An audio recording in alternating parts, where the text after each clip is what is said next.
So can we start? Yes, sir. Yes, sir. We can start. Yes.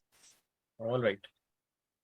So last time where we stopped was section 40 and section 40 की हमने एक judgement देखी थी where we tried to see कि supreme court का 40 के 3 parts पे क्या इंटरप्रिटेशन है. I hope everybody remembers. जिन सब लोगों ने ली थी क्लास. चौहान सर कुछ याद आता है? नहीं सर, अभी तो कुछ माइंड में नहीं। ठीक है. सो सेक्शन 40 में 3 पार्ट्स थे. 3 पार्ट थे इसके. उसका एक पार्ट था जो हमें बताता है कि ऑफेंस क्या होता है. नॉर्मली जो आईपीसी के अंदर की बात करता है वो कहता है accept in chapters and sections mentioned in 2 and 3 of this section offence denotes anything made punishable under this code. इस कोड के अंदर जो चीजों को पनिशेबल किया है वो पनिशेबल मानी जाएंगी, उन्हीं को ऑफेंस माना जाएगा. 2 और 3 उसके एक्सेप्शंस हैं. 2 और 3 ने हमें बताया कि कुछ ऐसी जनरल एलिमेंट्स हैं जो बाकी चीजों पे भी लगने चाहिए, बाकी और स्टैट्यूट्स पे भी लगने चाहिए. तो उससे हमारे जनरल एक्सेप्शंस और ऐसी ऐसी चीजों की एप्लीकेशन हमने एनडीपीएस और बाकी स्पेशल लॉज तक भी एक्सटेंड करी. और तीसरे वाले ने हमें बताया कि जब हम ऐसी चीजों की बात करेंगे, ऐसे ऑफेंसेस की बात करेंगे जो दूसरे कोड्स में है, not in IPC, and we are talking about elements of constructive liability जैसे 141, तब हम ऑफेंस उस चीज को मानेंगे जो 6 महीने से ज्यादा पनिशेबल होगा. ये हमने 40 में देखा था. उसके साथ साथ ही हमने पहले ही 41 42 देख लिया था, which was local law and special law. I don't think उसमें कोई प्रॉब्लम है. हमने डिस्कशन भी करी थी क्या लोकल में आएगा और क्या स्पेशल में आएगा. For example, Delhi rent control act is a special act as well as a local act. POCSO is a special act. इसी तरह UPZA is a local act. Right. तो यहां तक सब लोगों को थोड़ा सा रिकलेक्ट होता है. 40 41 42 डन है हमारा. ठीक है, चलिए. Now we have come to 43. आज बहुत स्मूथ सेलिंग है, वेरी छोटा छोटा सिंपल कॉन्सेप्ट्स है. Let's go. So first thing that we are reading is section 43 and 43 tells us what is illegal. What is सकता हूँ आपको. राघव जी एक चीज बताओ, जो इसमें हमने थर्ड पार्ट में लिखा है फॉर टर्म ऑफ 6 months और अपवर्ड वेदर विद और विदाउट फाइन. तो अगर 6 महीने से कम का होगा उसमें तो ये आईपीसी के हिसाब से ऑफेंस नहीं होगा. नहीं, उसको फिर ऑफेंस की डेफिनेशन में वो नहीं लेता है. ऑफेंस की डेफिनेशन में फिर उस चीज को नहीं लेता वो. पर वो स्पेशल एक्ट में आ जाएगा. हाँ, स्पेशल एक्ट में आएगा. और अगर 6 महीने से ज्यादा है तो स्पेशल एक्ट में भी ऑफेंस होगा, आईपीसी में भी होगा. हाँ जी, ठीक है. Let's go ahead. अब बात कर रहा है वो इलीगल की, क्योंकि हम इतनी सारी चीजें पढ़ रहे हैं आईपीसी के अंदर. भाई ये इलीगल है, ये ऑफेंस है, ये अनलॉफुल है, और उन सब चीजों के लिए हमें कुछ ना कुछ सजा मिलती है. उसकी वजह से हमारे ऊपर कुछ ना कुछ रिस्ट्रिक्शन लगती है. So what is illegal?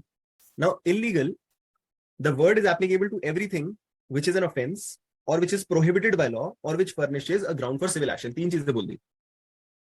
पहली चीज तो बोल दी व्हिच इज एन ऑफेंस. और ऑफेंस हमने सेक्शन 40 में देख ही लिया था क्या होता है. Anything that is punishable by IPC. Right.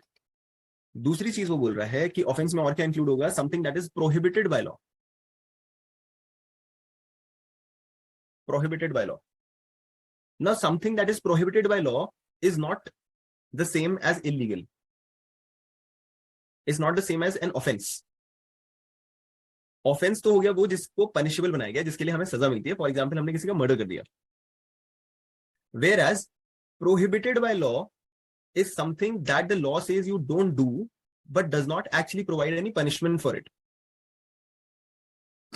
For example, एक एग्जांपल ये किताब देती है हमें, that somebody comes to your car और वो आके आपकी विंडशील्ड साफ कर देता है. और विंडशील्ड साफ करने के बाद, जो कि आपने मांगा नहीं था, he starts charging you or starts asking for you for money. That's unlawful activity. Punishment नहीं है उस चीज की कोई, but that's unlawful. इसी तरह से जब हम कॉन्स्टिट्यूशन में देखते हैं आर्टिकल 18 जो है अनटचेबिलिटी की prohibition, that is prohibited by law. हालांकि अब तो उस पे लॉ भी आ गया है, अलग से स्टैट्यूट भी बन गया है, बट अगर हम सिर्फ आर्टिकल 18 को देखें तो it is unlawful under article 18 to practise untouchability. So this is the second element. और तीसरा element is something that gives us और furnishes grounds for a civil action. इसको भी हम इलीगल में डालेंगे. ग्राउंड्स फॉर सिविल एक्शन किस तरह से होते हैं? फॉर एग्जांपल, हमने कोई कॉन्ट्रैक्ट लिया और कॉन्ट्रैक्ट का ब्रीच कर दिया. हमारे ब्रीच करने से दूसरे को एक ग्राउंड मिल जाता है कि वो एक सिविल एक्शन ले सके, हमसे डैमेजेस ले सके उस चीज के. सो ये 3 एलिमेंट्स हमारे इलीगल की डेफिनेशन में आते हैं. and the second part says legally bound to do. अब ये थोड़ा सा घुमा के दिया गया है, legally bound to do. Legally bound to do का मतलब क्या हुआ, आप बाध्य हैं कुछ करने के लिए, आप बाध्य हैं, राइट। वो डिफाइन कुछ इस तरह से करता है कि a person is said to be legally bound to do whatever it is illegal in him to omit. एक ऐसी चीज जो आपने अगर नहीं करी, if you omit, this omission will be illegal.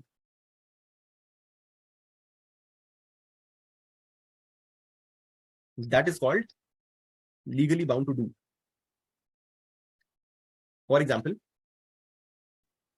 parents are legally bound to feed their children or look after their children, right?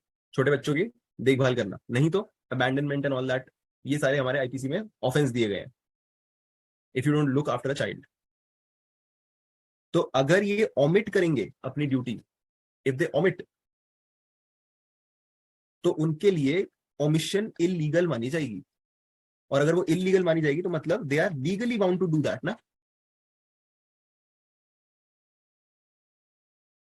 कोई चीज अगर मैं आपको कह रहा हूं कि ये नहीं करोगे तो आपकी पिटाई होगी, मतलब वो आपको करना है, so you are bound to do it. इसी तरह से लीगली बाउंड टू डू की डेफिनेशन दे रखी है। I think this is very clear, बहुत सिंपल सा ये।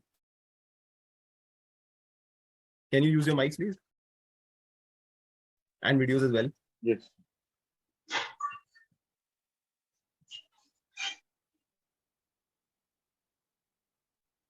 Okay. सर एक चीज बताएंगे प्लीज। हाँ जी हर्ष।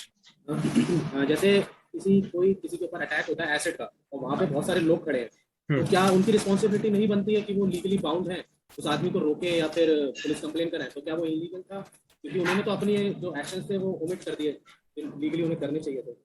देखो ये ड्यूटी तो बनती है, अगर आपके सामने कोई कॉग्निजेबल या नॉन कंपाउंडेबल ऑफेंस हो रहा है, कॉग्निजेबल एंड नॉन कंपाउंडेबल, और ये ड्यूटी कहां पे बनती है? एनीबडी हु नोस कहां पे ये ड्यूटी बनती है कि आप रोकें एक कॉग्निजेबल ऑफेंस को होने से? एनीबडी?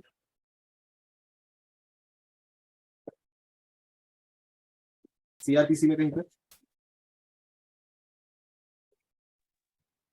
गॉन आउट थोड़ा सा। क्वेश्चन क्या है सर? क्वेश्चन इज कि सीआरपीसी में क्या हमारी कहीं पे ड्यूटी है कि हम कोई कॉग्निजेबल ऑफेंस होता हुआ देखे तो उसे रोकें? 39 सेक्शन 39 सीआरपीसी 39 में रोकना तो नहीं है, लेकिन उसमें रिपोर्ट 39 है इंफॉर्मेशन देना है। रोकने का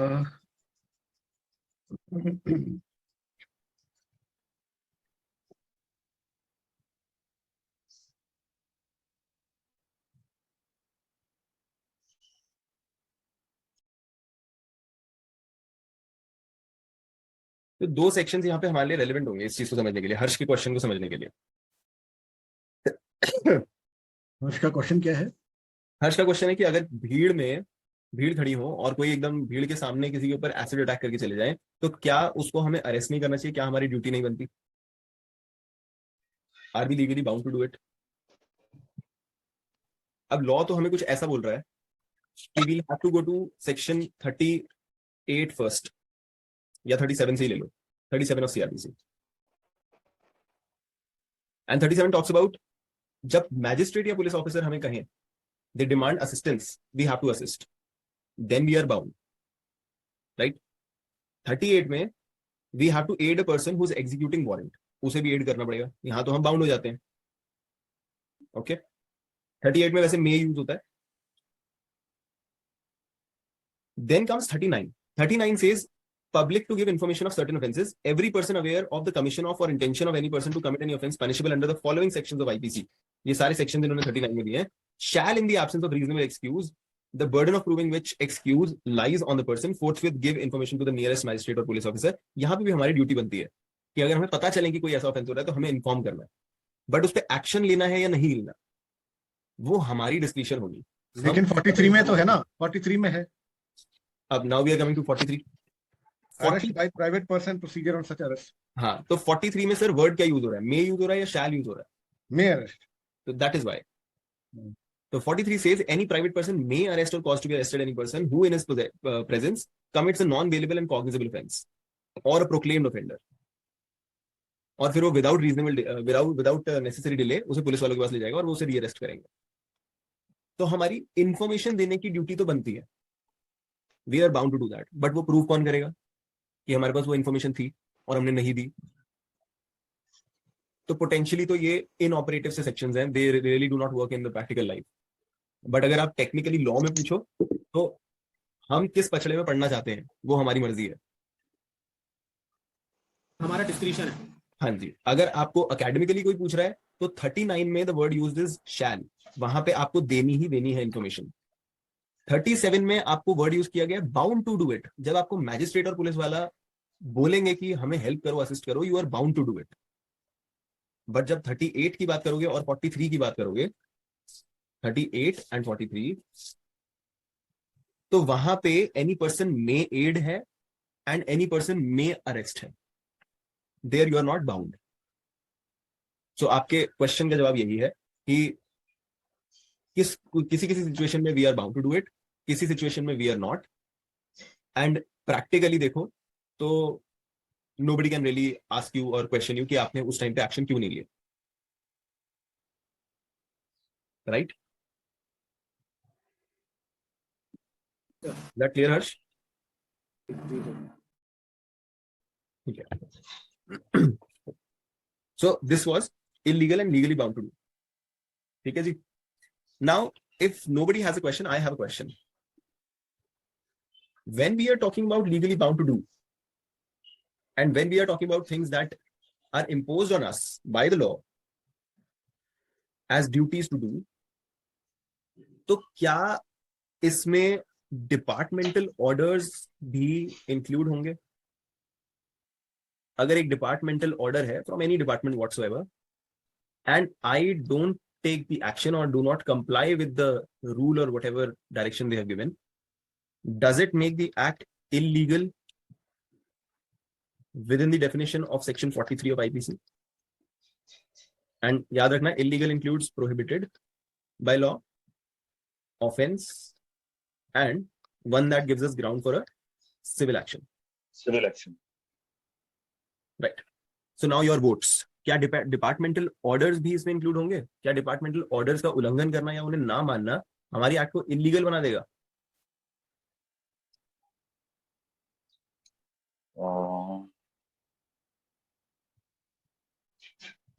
डिपार्टमेंटल को थोड़ा सा और ब्रॉड करो सर. डिपार्टमेंटल ऑर्डर से सपोज कि you are working in a municipality और आप नॉर्मल रेजिडेंट है, म्यूनिसिपैलिटी का ऑर्डर है कि आप इधर उधर कूड़ा वूड़ा ना फेंकें. उस पर कोई ऐसा लॉ तो बना नहीं हुआ है कि अगर फेंकोगे तो हम कुछ कर देंगे आपको या जेल में डाल देंगे. डिपार्टमेंटल हो सकता है बॉडी एंड प्राइवेट इंडिविजुअल भी हो सकता है, या विद इन द बॉडी भी हो सकता है कि अगर आप फील्ड विजिट पे जा रहे हैं तो भाई कॉपी में नोटिंग करके जाइए. आप रजिस्टर में जो एंट्री मारनी होती है वो एंट्री मार के जाइए and you not making that entry. जैसे आपके देहरादून में पॉलीबैग बैन है, वहाँ पे पॉलीबैग यूज करने पे फाइन है, तो ये सिविल एक्शन नहीं हुआ ना, फाइन पे करना पड़ता है.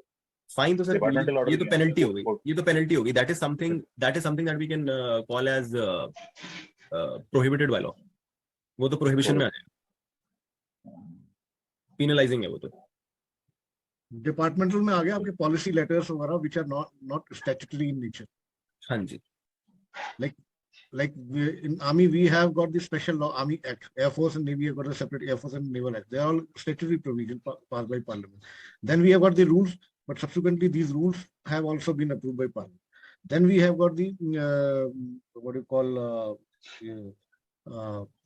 क्या बोलते हैं उसको, Defense Services Regulations. The regulations are actually speaking they are non-statute, but these are they take precedence over the policy letters. So policy letters or defense sector regulations, there are certain stipulations which are that you will do like this. But if you do not do that, possibly it may not come into that, legally bound to do. Because that is not. So Rajesh sir कहना चाहते हैं basically कि ये नहीं आएगा illegal में. Others? It may not actually come into classical case of that. Sorry sir? It may actually not come into classical case of legally bound to do. Department may take an action, but the chap may go in appeal. He may say, "Sir, it is not such a big thing. This is non-statutory kind of thing." ठीक है, anybody else? Rajesh sir के अलावा yes और no किसका है? नहीं, departmental order तो नहीं है, इलीगल में। उज्जवल सर भी नो कह रहे हैं, इलीगल में नहीं आएगा। Anybody else?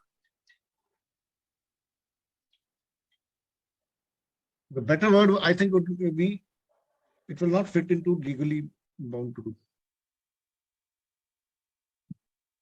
तो इस पॉइंट पे there is a judgment Sudhir Shantilal Mehra versus CBI 2009। Sudhir Shantilal, I am writing it on the screen, Sudhir Shantilal Mehta versus CBI 2009। और ये मुझे काफी इंटरेस्टिंग पॉइंट लगा, and in the next class we are gonna read this judgment. मैं पूरी तो ये जजमेंट रीड नहीं कर पाया, बट जो मैंने ऊपर ऊपर से देखा, it did talk about the delegated legislation doctrine.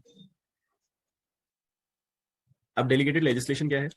Legislation का काम है लॉ बनाना, बट वो लॉ हमारी बेयर एक्ट में बना के हमें दे देते हैं, उसके अंदर normal day to day regulation जो है उसके लिए रूल्स बना सकती है डिपार्टमेंट्स अपने अपने। तो वो एक तरह से डेलीगेटेड लेजिस्लेशन ही है, and also has the sanction behind it, and because it has that and has consequences, अगर आप डिपार्टमेंटल ऑर्डर्स का उल्लंघन करते हैं तो वो इलीगल की डेफिनेशन में आएगा, because you are bound to do it, whatever there was you are bound to do it. अब इसमें एग्जैक्टली फैक्ट्स क्या हुए वो हम अगली क्लास में देखेंगे। I will get to know the whole jurisprudence behind it, which is an important point, because ये काफी प्रैक्टिकली भी रेलेवेंट है, कई जगहों पे काम आ सकता है। नहीं, thank you very much for sharing this. बहुत बढ़िया चीज आपने बताई, ये बड़ा डाइकोटोमी रहती है इसके ऊपर। हाँ जी सर। सो मैं आपको रीड करके बता देता हूँ। It says the expression legally bound to do carries a very wide meaning where any ground for civil action can be founded on the basis of any act or omission on the part of the person. His act may be held to be illegal, or it may be held that he was legally bound to do an act which he had omitted to do. If a person breaches a departmental order, he may be held guilty as he was legally bound to act in terms of the order. तो हमें ये देखना पड़ेगा कि इन orders का nature binding था या नहीं था. If he was bound to do what was given in those orders, then omitting to do it would be illegal for him under section 43 of IPC. Right? Cool for everybody? चलिए आगे चलते हैं, इसको हम अगली क्लास में cover करेंगे. Now comes section 44. बड़ा ही प्यारा सा सेक्शन है. It talks about injury. Crime के अंदर हमने देखा कि चार चीजें बड़ी रेलेवेंट होती हैं. One is human, second is actus reus, then is mens rea, and then is an injury. 44 injury की बात करता है. इस इंजरी में क्या क्या आ सकता है? It was a very narrow concept until very recent times. And इस पे कई सारी जजमेंट्स में क्लैरिफिकेशन दी गई कि इसमें क्या क्या आ सकता है. राइट नाउ 44 को अगर हम रीड करें तो it says it denotes any harm whatever illegally caused to a person. So the first element is कि it should be illegally caused. अगर कोई लीगल चीज होते हुए वो हुआ है तो फिर उसे हम इंजरी नहीं मानेंगे. पहली चीज इलीगली कॉज होना चाहिए, तब हम उसे इंजरी बोलते हैं. राइट? और दूसरी चीज कि उसमें एलिमेंट्स क्या होते हैं, that is to any person in body, mind, reputation or property. Body, mind, reputation and property. अब हमें बॉडी तो समझ आता है, मर्डर वगैरह. हमें प्रॉपर्टी भी समझ आता है, जैसे कि मिस्चिफ एंड थेफ्ट. 425 में मिस्चिफ, 378 में थेफ्ट, 406 में ब्रीच ऑफ ट्रस्ट, 406 में breach of trust, that is property. 406 बोलेंगे या 405 बोलेंगे हर्ष? 406 एक स्पेसिफिक क्रिमिनल ब्रीच का एग्रीवेटेड. पनिशमेंट तो 406 में ही आएगी ना? नहीं, चेक करो एग्जैक्टली क्या कह रहा है 406.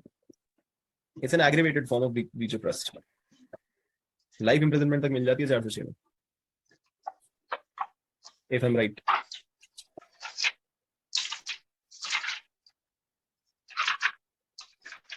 नहीं, ठीक है. 406 में क्रिमिनल ब्रीच ऑफ ट्रस्ट है, उसकी पनिशमेंट है.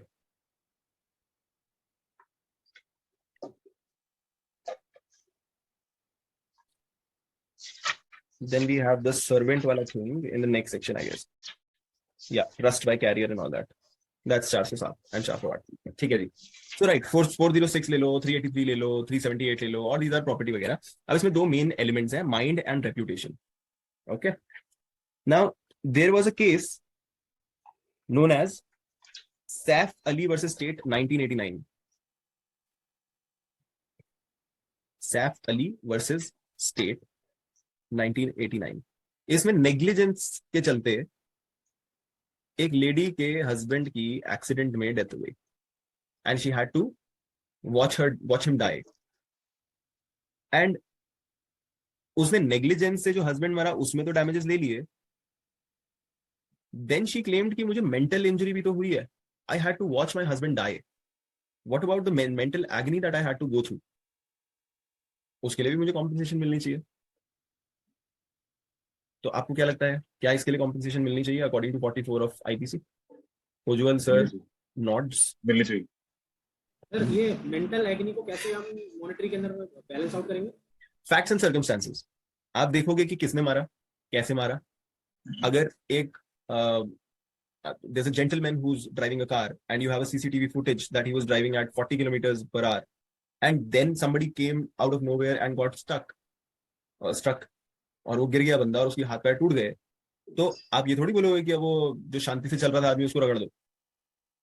कितना कॉम्पेंसेशन अगर लेना भी होगा, अगर उसकी गलती कहीं दिखती भी है तो ठीक है, उसकी मरम पट्टी करा दोगे, उससे ज्यादा क्या करा दोगे? उससे ज्यादा तो कुछ नहीं कराओगे।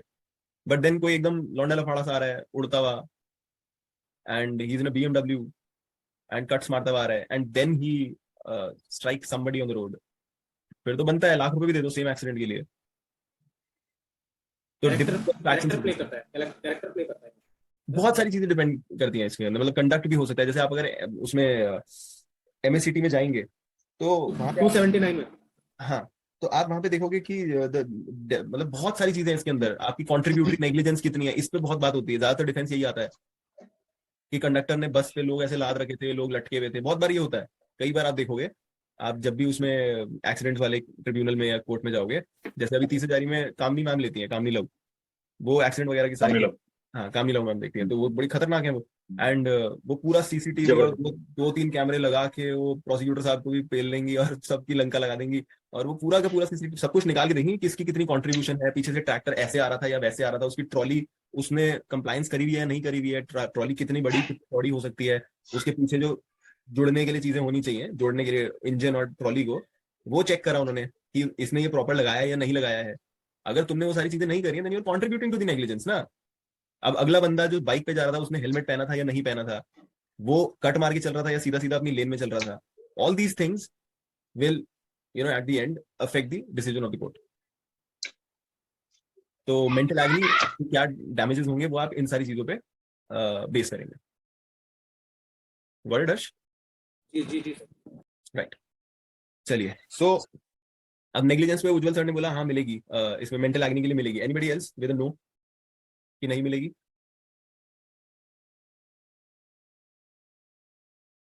किसी का कोई और आर्ग्यूमेंट हो?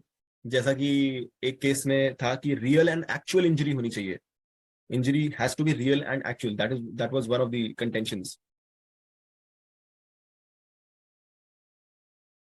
चलो, इफ नोबडी, आपने हिंट तो दे ही दिया है, real injury she has to prove for asking the injury to the mind. कभी कभी हिंट सर आंसर से दूर ले जाने के लिए दी जाती है। तो यहाँ पे मेंटल एग्नी के लिए कॉम्पेंसेशन दिया गया एंड दे सेड कि अपने पति को मरते हुए देखना is a mental injury and for that also she deserves compensation whatever the court can give in the given circumstances. ठीक है जी। So this is mental injury के ऊपर। नाउ क्या रेप्यूटेशन आपकी प्रॉपर्टी है या नहीं है? This is the next question. Is reputation your property? Is reputation something that if harmed, the person whose reputation is harmed should be compensated if it is wrongly harmed? Yes. Exactly. Yes. इस पे बहुत authoritative case है सुब्रमण्यम स्वामी साहब का। इन्होंने आधी IPC पे case कर रखे हैं, तो आपको 153B, 153A, 293, 294, 296, 496, पता नहीं कितने सेक्शन पे इनके, मतलब Subramanian Swamy will find all over IPC. So Subramanian Swamy, this is landmark, Subramanian Swamy versus Union of India 2016। This is on 499 of IPC. So all those who are going to appear in exam in any time, आपके लिए important है.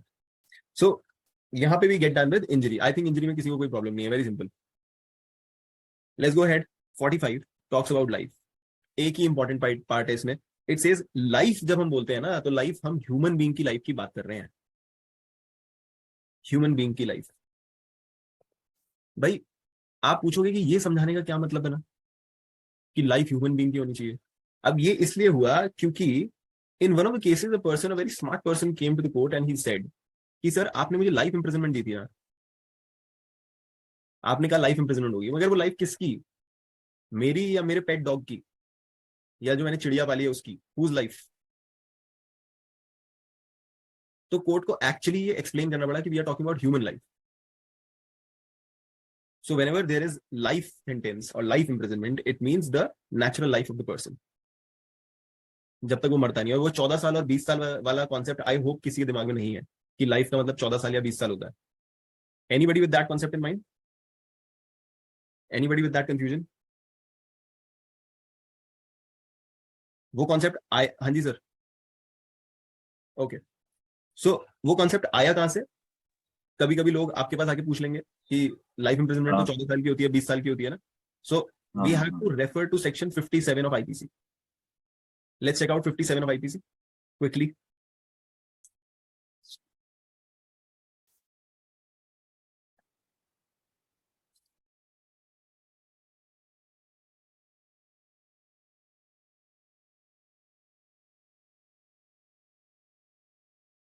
Now यहां पे ये कहा गया है 57 हमें समझाता है कि when you are calculating the fractions of terms of punishment, imprisonment for life shall be reckoned for 20 years. Life imprisonment को 20 इयर्स माना जाएगा जब आप फ्रैक्शनिंग कर रहे होगे. और सर ये फ्रैक्शनिंग क्या भला होती है?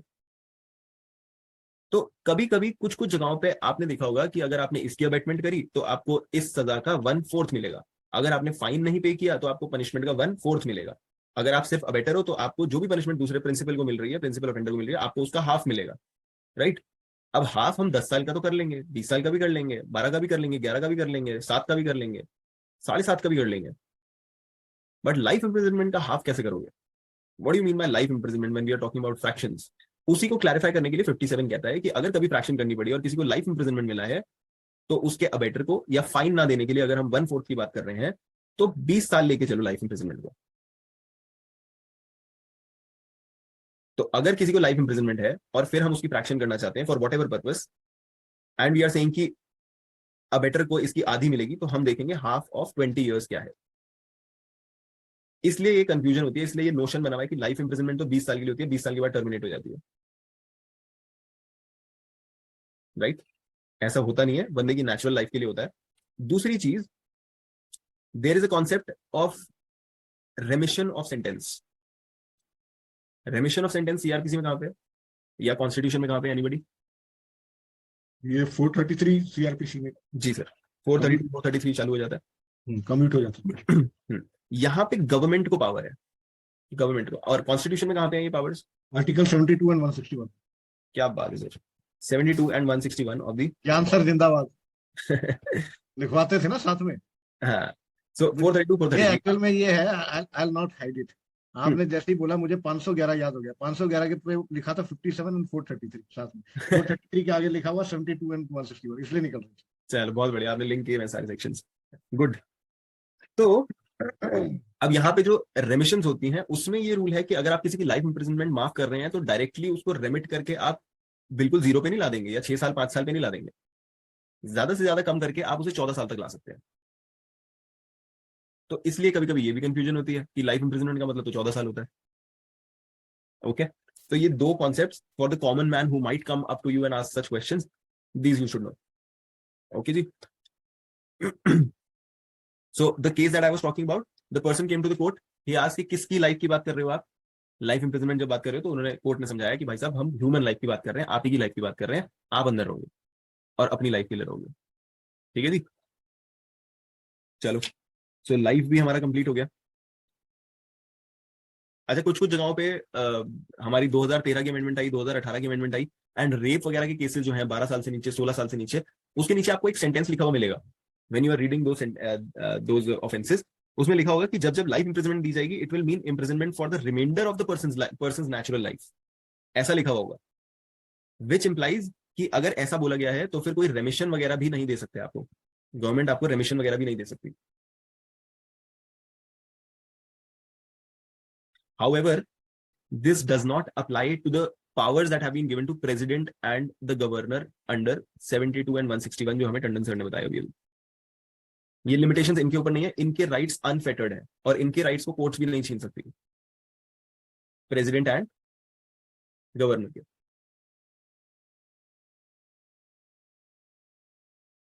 Right, is 45 all right for everybody? Thumbs ups, mics, videos, nobody on video? Nandini, Prashant sir, Chauhan sir, Harsh, Rajesh sir, आगे चल। आगे ठीक है। Now we are talking about 46 which talks about death, and death is death of a human being. This is as simple as that. इसके अंदर कुछ है ही नहीं, सिर्फ एक चीज है इसमें, एक क्वेश्चन है, if a person is brain dead, 10 साल से ब्रेन डेड ही पड़ा है। एक second, I just hold you. हाँ जी, ये जो आपने 57 की बात की, जनरली जो अबेटमेंट वगैरह के लिए यूज होता है ना, जब फ्रैक्चर अबेटमेंट ले लो सर, 511 ले लो, या फाइन का ले लो कि फाइन अगर आपने नहीं पे किया है तो उसके लिए आपको आगे कितनी सजा मिल सकती है, जो आपका you will find this fine वाला thing in 55 I think. Let me check. 511 IPC में कौन सा ये बोल रहे हो किसमें? अच्छा, अटेम्प्ट के लिए उसमें बोला है ना सर कि आधी दी जाएगी, अगर आपको अटेम्प्ट का कुछ नहीं मिलता हाँ, तो आधी दे दी जाएगी। अटेम्प्ट। तो जब जब ये फ्रैक्शंस वगैरह की बात होगी, अब किसी ऑफेंस की आपने अटेम्प्ट करी और उसका अटेम्प्ट नहीं दिया गया है, मगर नॉर्मल सेंटेंस के लिए लाइफ इंप्रिजनमेंट है, तो अब उसका आधा कैसे समझोगे लाइफ इंप्रिजनमेंट का? You will take life imprisonment to be 20 years by the virtue of 57 of IPC, और फिर आप उसको 10 साल लेके चलोगे। Right sir?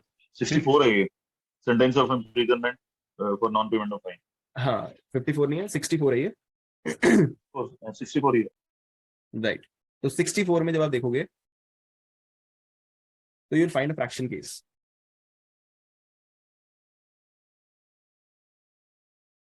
Is this all right for everybody? जैसे 65 देख लो, 65 says the term for which the court directs the offender to be imprisoned in default of payment of fine shall not exceed 1/4 of the term of imprisonment which is the maximum fixed for the offense. अब अगर 64 में हमें ये case लेना पड़े कि किसी आदमी ने मर्डर किया है और उसको लाइफ इंप्रिजनमेंट मैक्सिमम, चलो मर्डर नहीं, कोई भी और सेंटेंस XYZ ले लो, मैक्सिमम जिसका लाइफ इंप्रिजनमेंट हो, अगर कोई ऐसा अपराध करके आया है और उसके ऊपर फाइन लगाया गया है 5,000 रुपए का और वो फाइन भी नहीं देता, तो इन डिफॉल्ट ऑफ फाइन आपके ऊपर सजा लगाई जाएगी, और सजा के ऊपर लिमिटेशन लगाता है 65। लिमिटेशन क्या है कि मैक्सिमम जो आपने दी है उसे सजा, फाइन के डिफॉल्ट के लिए उसका 1/4 आप दे सकते हो मैक्सिमम। अब भाई मैक्सिमम तो लाइफ इंप्रिजनमेंट है, इसका 1/4 कैसे करें? उसके लिए हम जाएंगे सेक्शन 57 पे। 57 हमें बताएगा कि अगर लाइफ इंप्रिजनमेंट को फ्रैक्शन करना है तो 20 साल लेके चलो, फिर 20 साल का हम 1/4 कर देंगे, मतलब 5,000 ना देने के लिए 5 साल एक्स्ट्रा जुड़ गए। Right, default in payment of fine का सेक्शन सीआरपीसी में कहां पे है?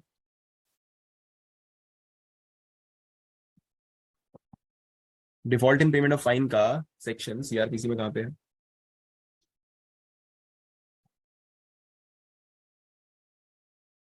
एनीबडी? नहीं पता, आप ही बता दो। ठीक है जी, 30 पे आ जाओ, section 30 of CrPC. So 30 of CRPC will read with 64 of IPC.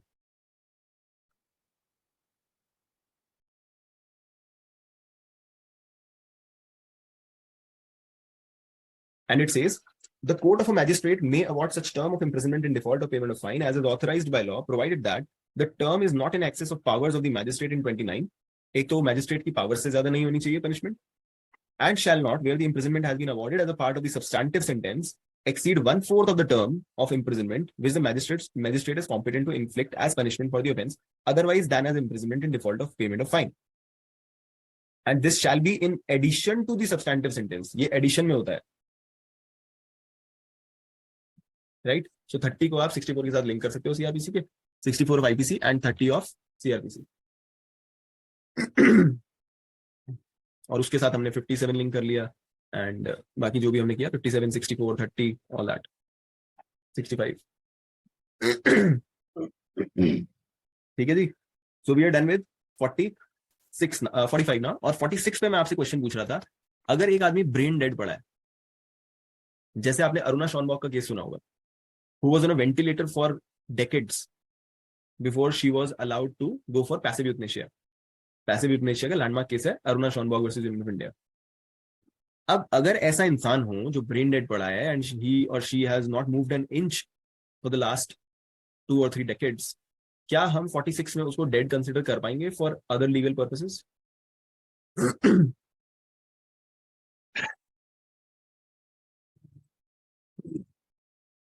Anybody?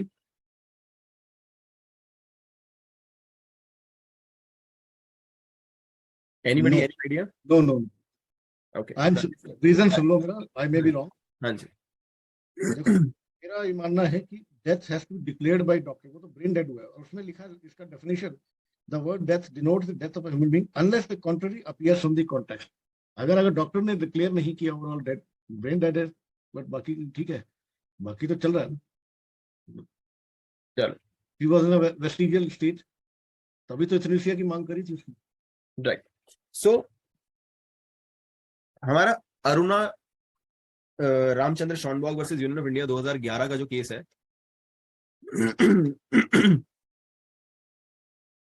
इसी में सुप्रीम कोर्ट ने समझाया कि डेड की डेफिनेशन क्या है, कब एक आदमी को डेड माना जाएगा. Because once you are dead many things happen, there are many implications, and one of the very important implications is inheritance. That is one reason many would want anybody, many would want many to be dead. So dead होने से फर्क तो बहुत पड़ता है. Now dead होता कब है आदमी? कोर्ट कहती है the present day understanding of death is irreversible end of life. Irreversible होना चाहिए, जहां भी आप पहुंच गए वो irreversible end of life होना चाहिए. अब irreversible तो हम बोल सकते हैं सर ब्रेन डेड हो गई है, she'll never come back of the brain deadness or whatever, brain death. I have got something to add. Can I? एक सेंसर बस एक लाइन कंप्लीट करूंगा. तो irreversible end of life होना चाहिए, which implies 3 things. One is total brain failure. ये 3 चीजें चाहिए होंगी किसी को डेड बोलने के लिए. Total brain failure, no breathing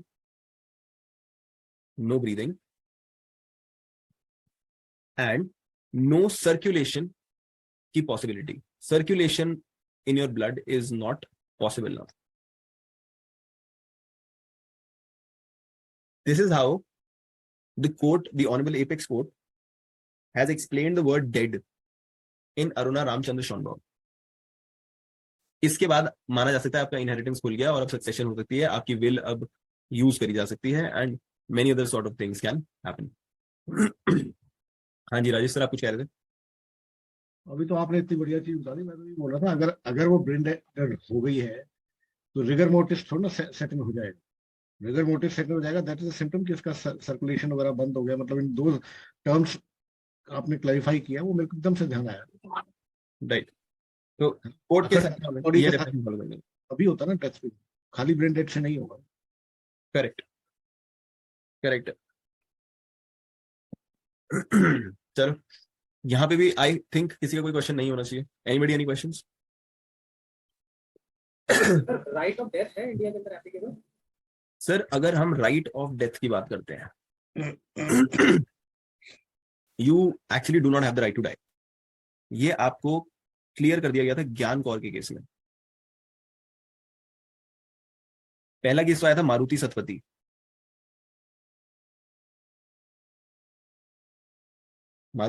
आया था जिसके अंदर उन्होंने बोला कि आपके पास राइट टू डाई है, और अगर आपके पास राइट टू डाई है तो जो 309 में हमारे ऊपर अटेम्प्ट टू सुसाइड की पनिशमेंट लगाई जाती है वो नहीं लगाई जानी चाहिए. ये मारुति सतपथी में बात हो रही थी और उन्होंने कहा हाँ नहीं लगाई जानी चाहिए, 309 को हटा दो.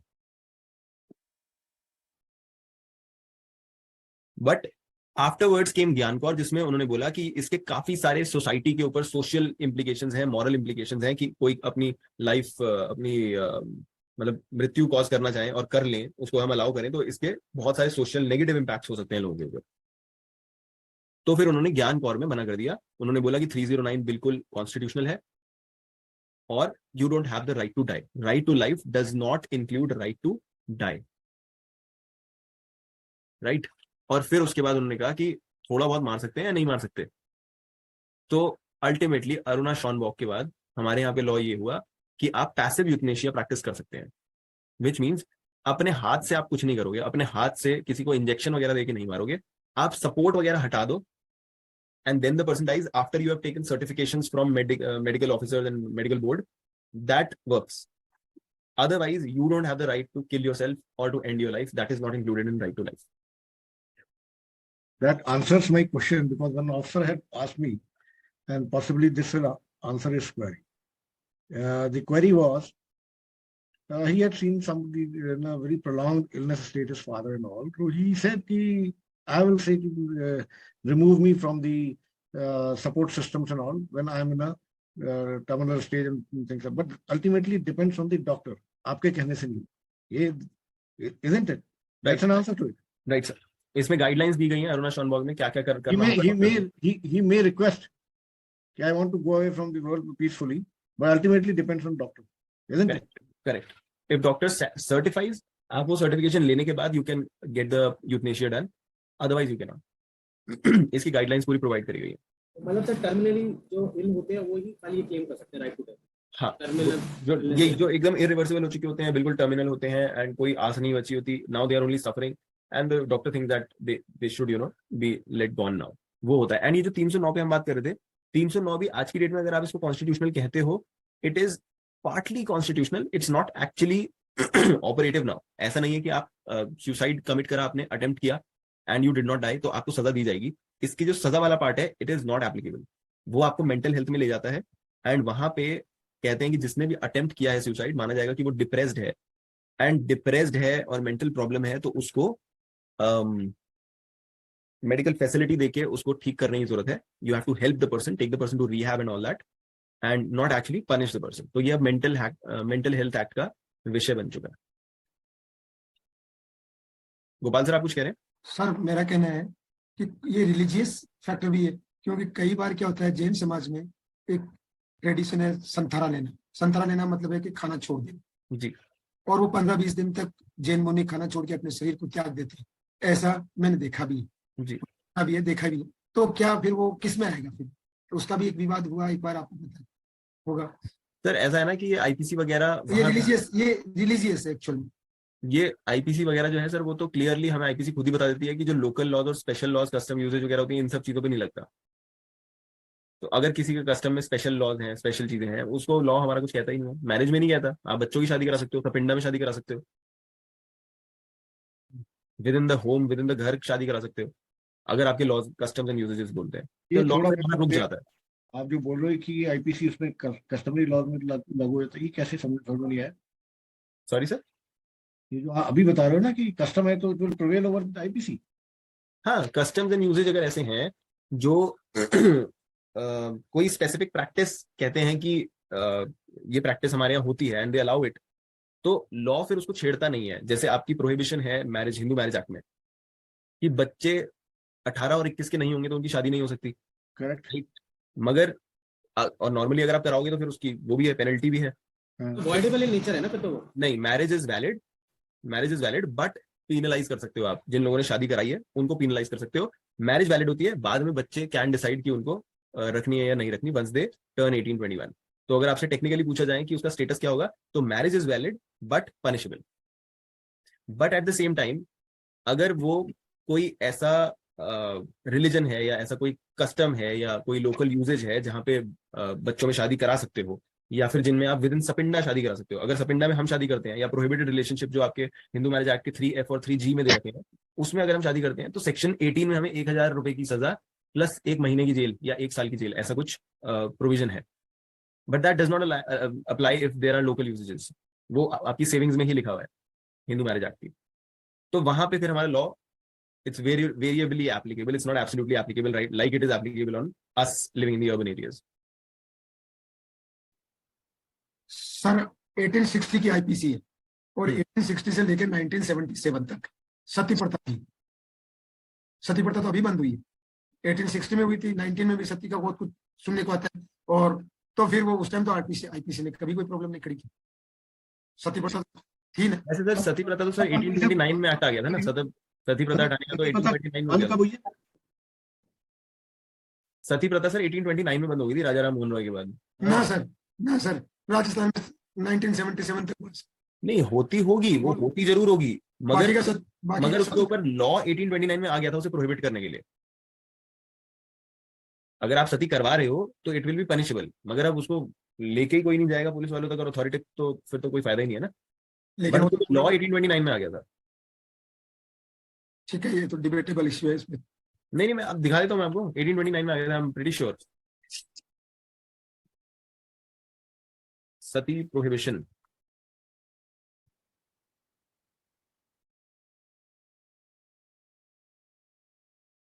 सती प्रिवेंशन का ये लेटेस्ट एक्ट होगा 1927 वाला। ये सती अबॉलिशन दिसंबर 4 1829, इस दिन पे इन्होंने प्रैक्टिसेस सारी बंद करा दी थी। It was band, Sati practice was band, और इन लोगों ने एक्ट निकाल दी थी।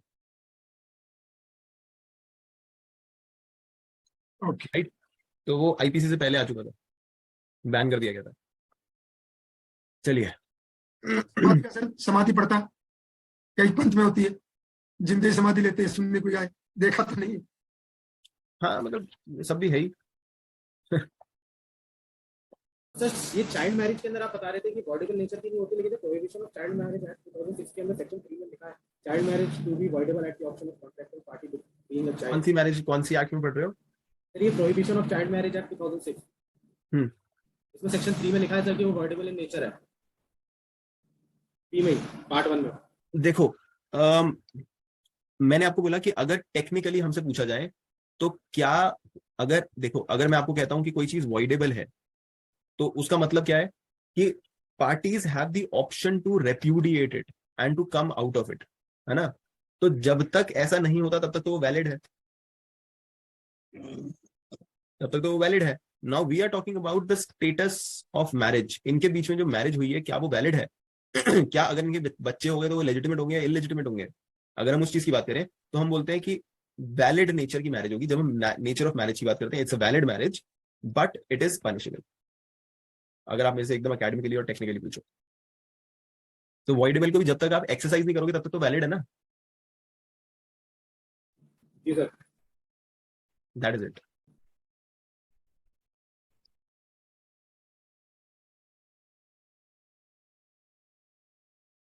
Right, so let's move on. Is it clear यहां तक? जी सर। Yes, sir. चलो let's move then. Now we have animal. 47 is animal.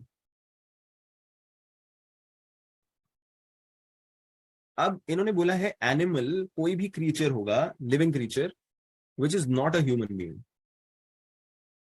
अब ये क्यों बोला, ये समझाने की क्या मतलब बना? क्योंकि ऐसे ऐसे लोग भी हैं जो आके ये क्वेश्चन पूछेंगे एक आदमी का मर्डर करने के बाद कि सर मैंने इसको, जिसको मारा है, टेक्निकली तो वो भी एक एनिमल है, वो भी एनिमल की गिनती में आता है। या फिर कोई आदमी जिसकी कैटल को मारा जाएगा, जिसकी कैटल को मारा जाएगा, वो कहेगा सर ह्यूमंस भी एनिमल्स ही होते हैं, एनिमल्स इक्वल टू ह्यूमंस। तो जितनी सजा ह्यूमंस को मारने के लिए मिलती है उतनी ही सजा दी जाए मेरी कैटल को मारने के लिए। राइट, हो सकता है ऐसा पॉसिबिलिटी है। तो इसीलिए 47 ने क्लियर किया कि जब हम एनिमल की बात करेंगे, और एनिमल की बात कहां पे करेंगे, कोई सेक्शन याद आता है किसी को? Anybody you remember? किसी को ऐसा लगता है एनिमल शब्द कहीं पे यूज हुआ है?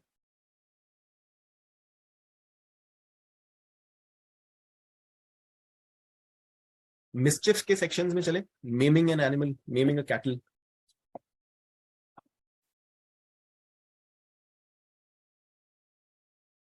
एनीबॉडी? 425। 425, 425 से तो मिस्चिफ शुरू ही है। मेमिंग एन एनिमल बन गया।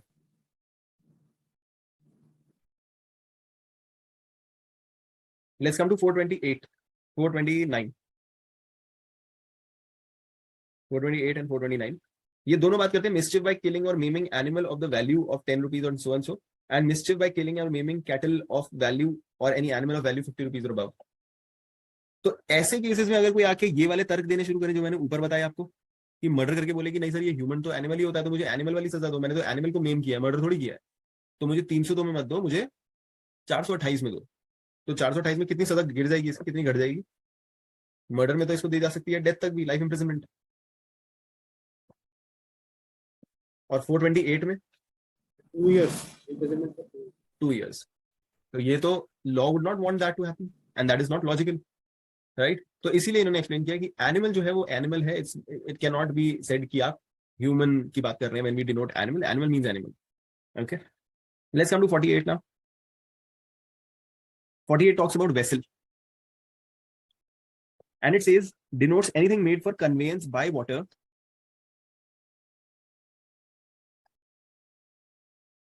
of, राणा जी थोड़ा सा मेरे को डाउट है, जी सर, ये आप जो बोल रहे थे maybe I missed out something, ये जो आपने बोला है 426 और 428 में किलिंग में, तो उसमें तो उसको 2 साल का ही मिलेगा, उसका वो थोड़ा ना मिलेगा अगर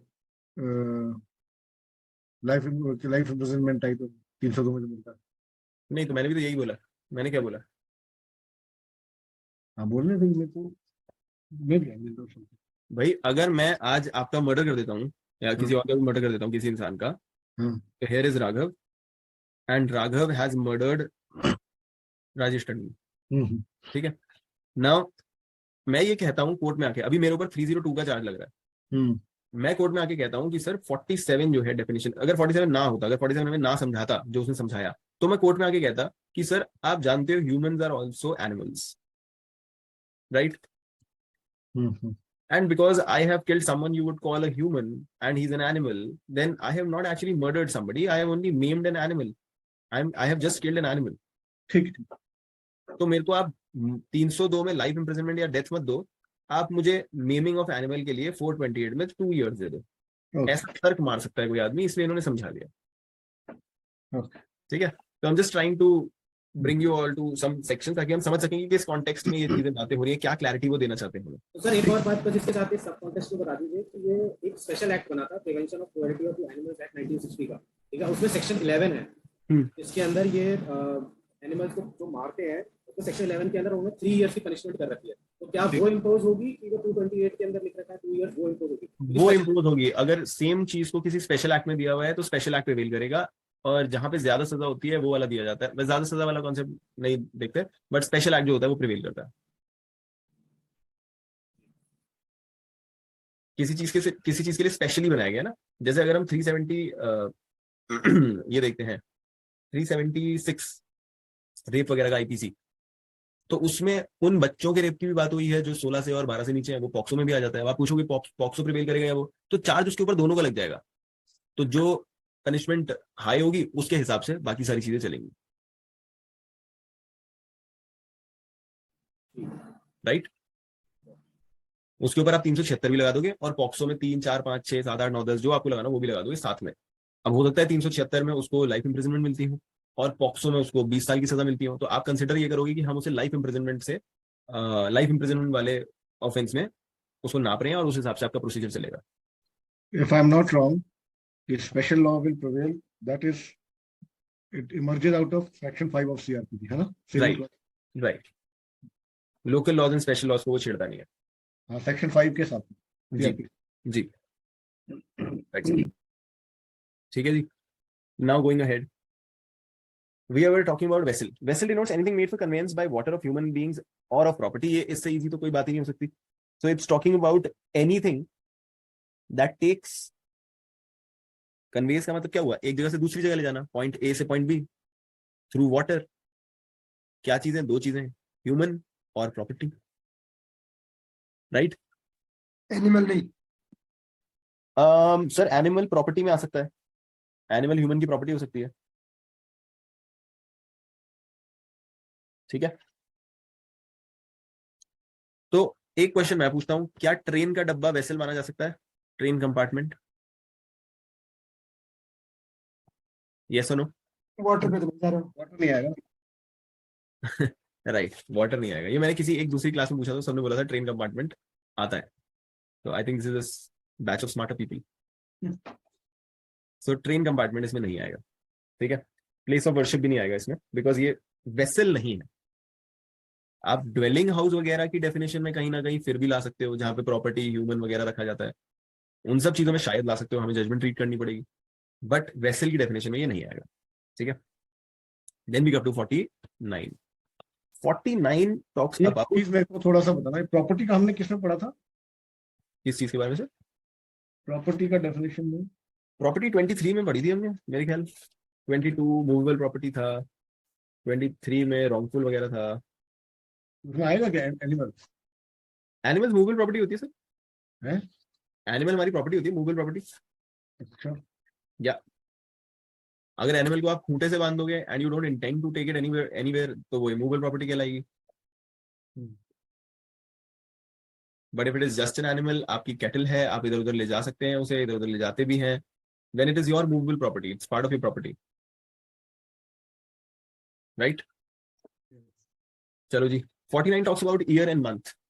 Wherever the word year or word month is used, it is to be understood that the year or month is to be reckoned according to the British calendar. So British calendar हम लोग use करते हैं। British calendar का नाम क्या होता है anybody?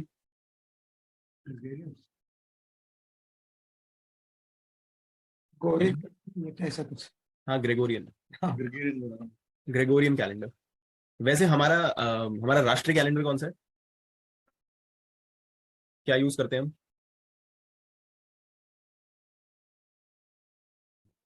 Vikram शक संवत। भाई ऑप्शन दे दिया करो, ए बी सी डी। वो ना फ्रेंड, केबीसी चला दिया। शक संवत यूज करते हैं। अच्छा, शक संवत शुरू कब हुआ था? कहाँ से शुरू होता है शक संवत, और किसने शुरू किया था, किस डायनेस्टी में शुरू किया था? विक्रमादित्य। ये तो लाइफलाइन भी नहीं दे रहे हो। कुशांज ने शुरू किया था and it was 78 AD। And इससे भी पहले एक और था, विक्रम संवत। अच्छा वो Vikramaditya. Vikram Samvat was 57 BC if I'm not wrong।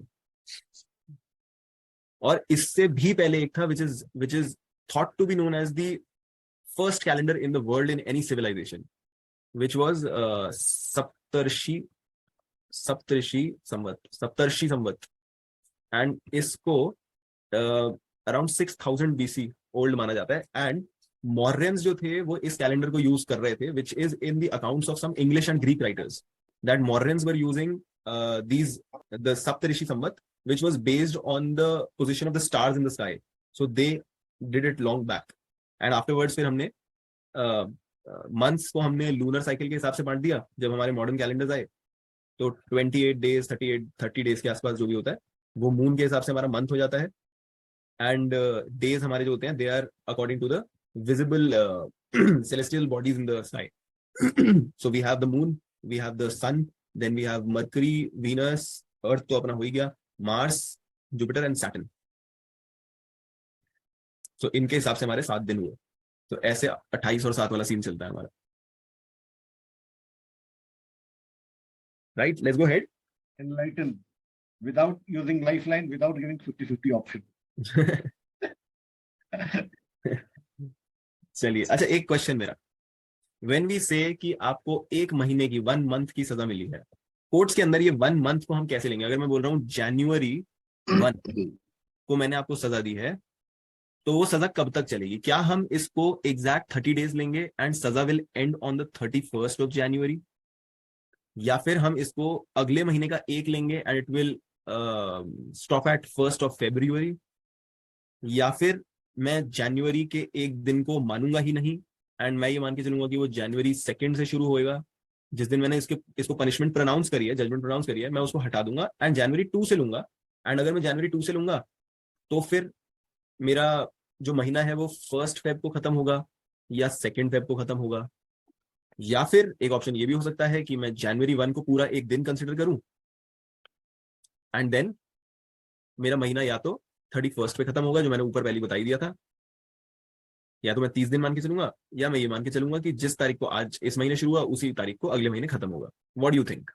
इन सब में से क्या होना चाहिए? जिस दिन प्रोनाउंस हुआ उसके नेक्स्ट डे से होना चाहिए, 30 डेज। टंडन सर कहते हैं जिस दिन प्रोनाउंस हुआ उसके नेक्स्ट डे, तो मैं यहाँ पे Rajesh Second Jan. Second Jan, sir. I know. Okay, Nandini says it will start from 2nd Jan. Nandini and Rajesh sir together. Anybody else?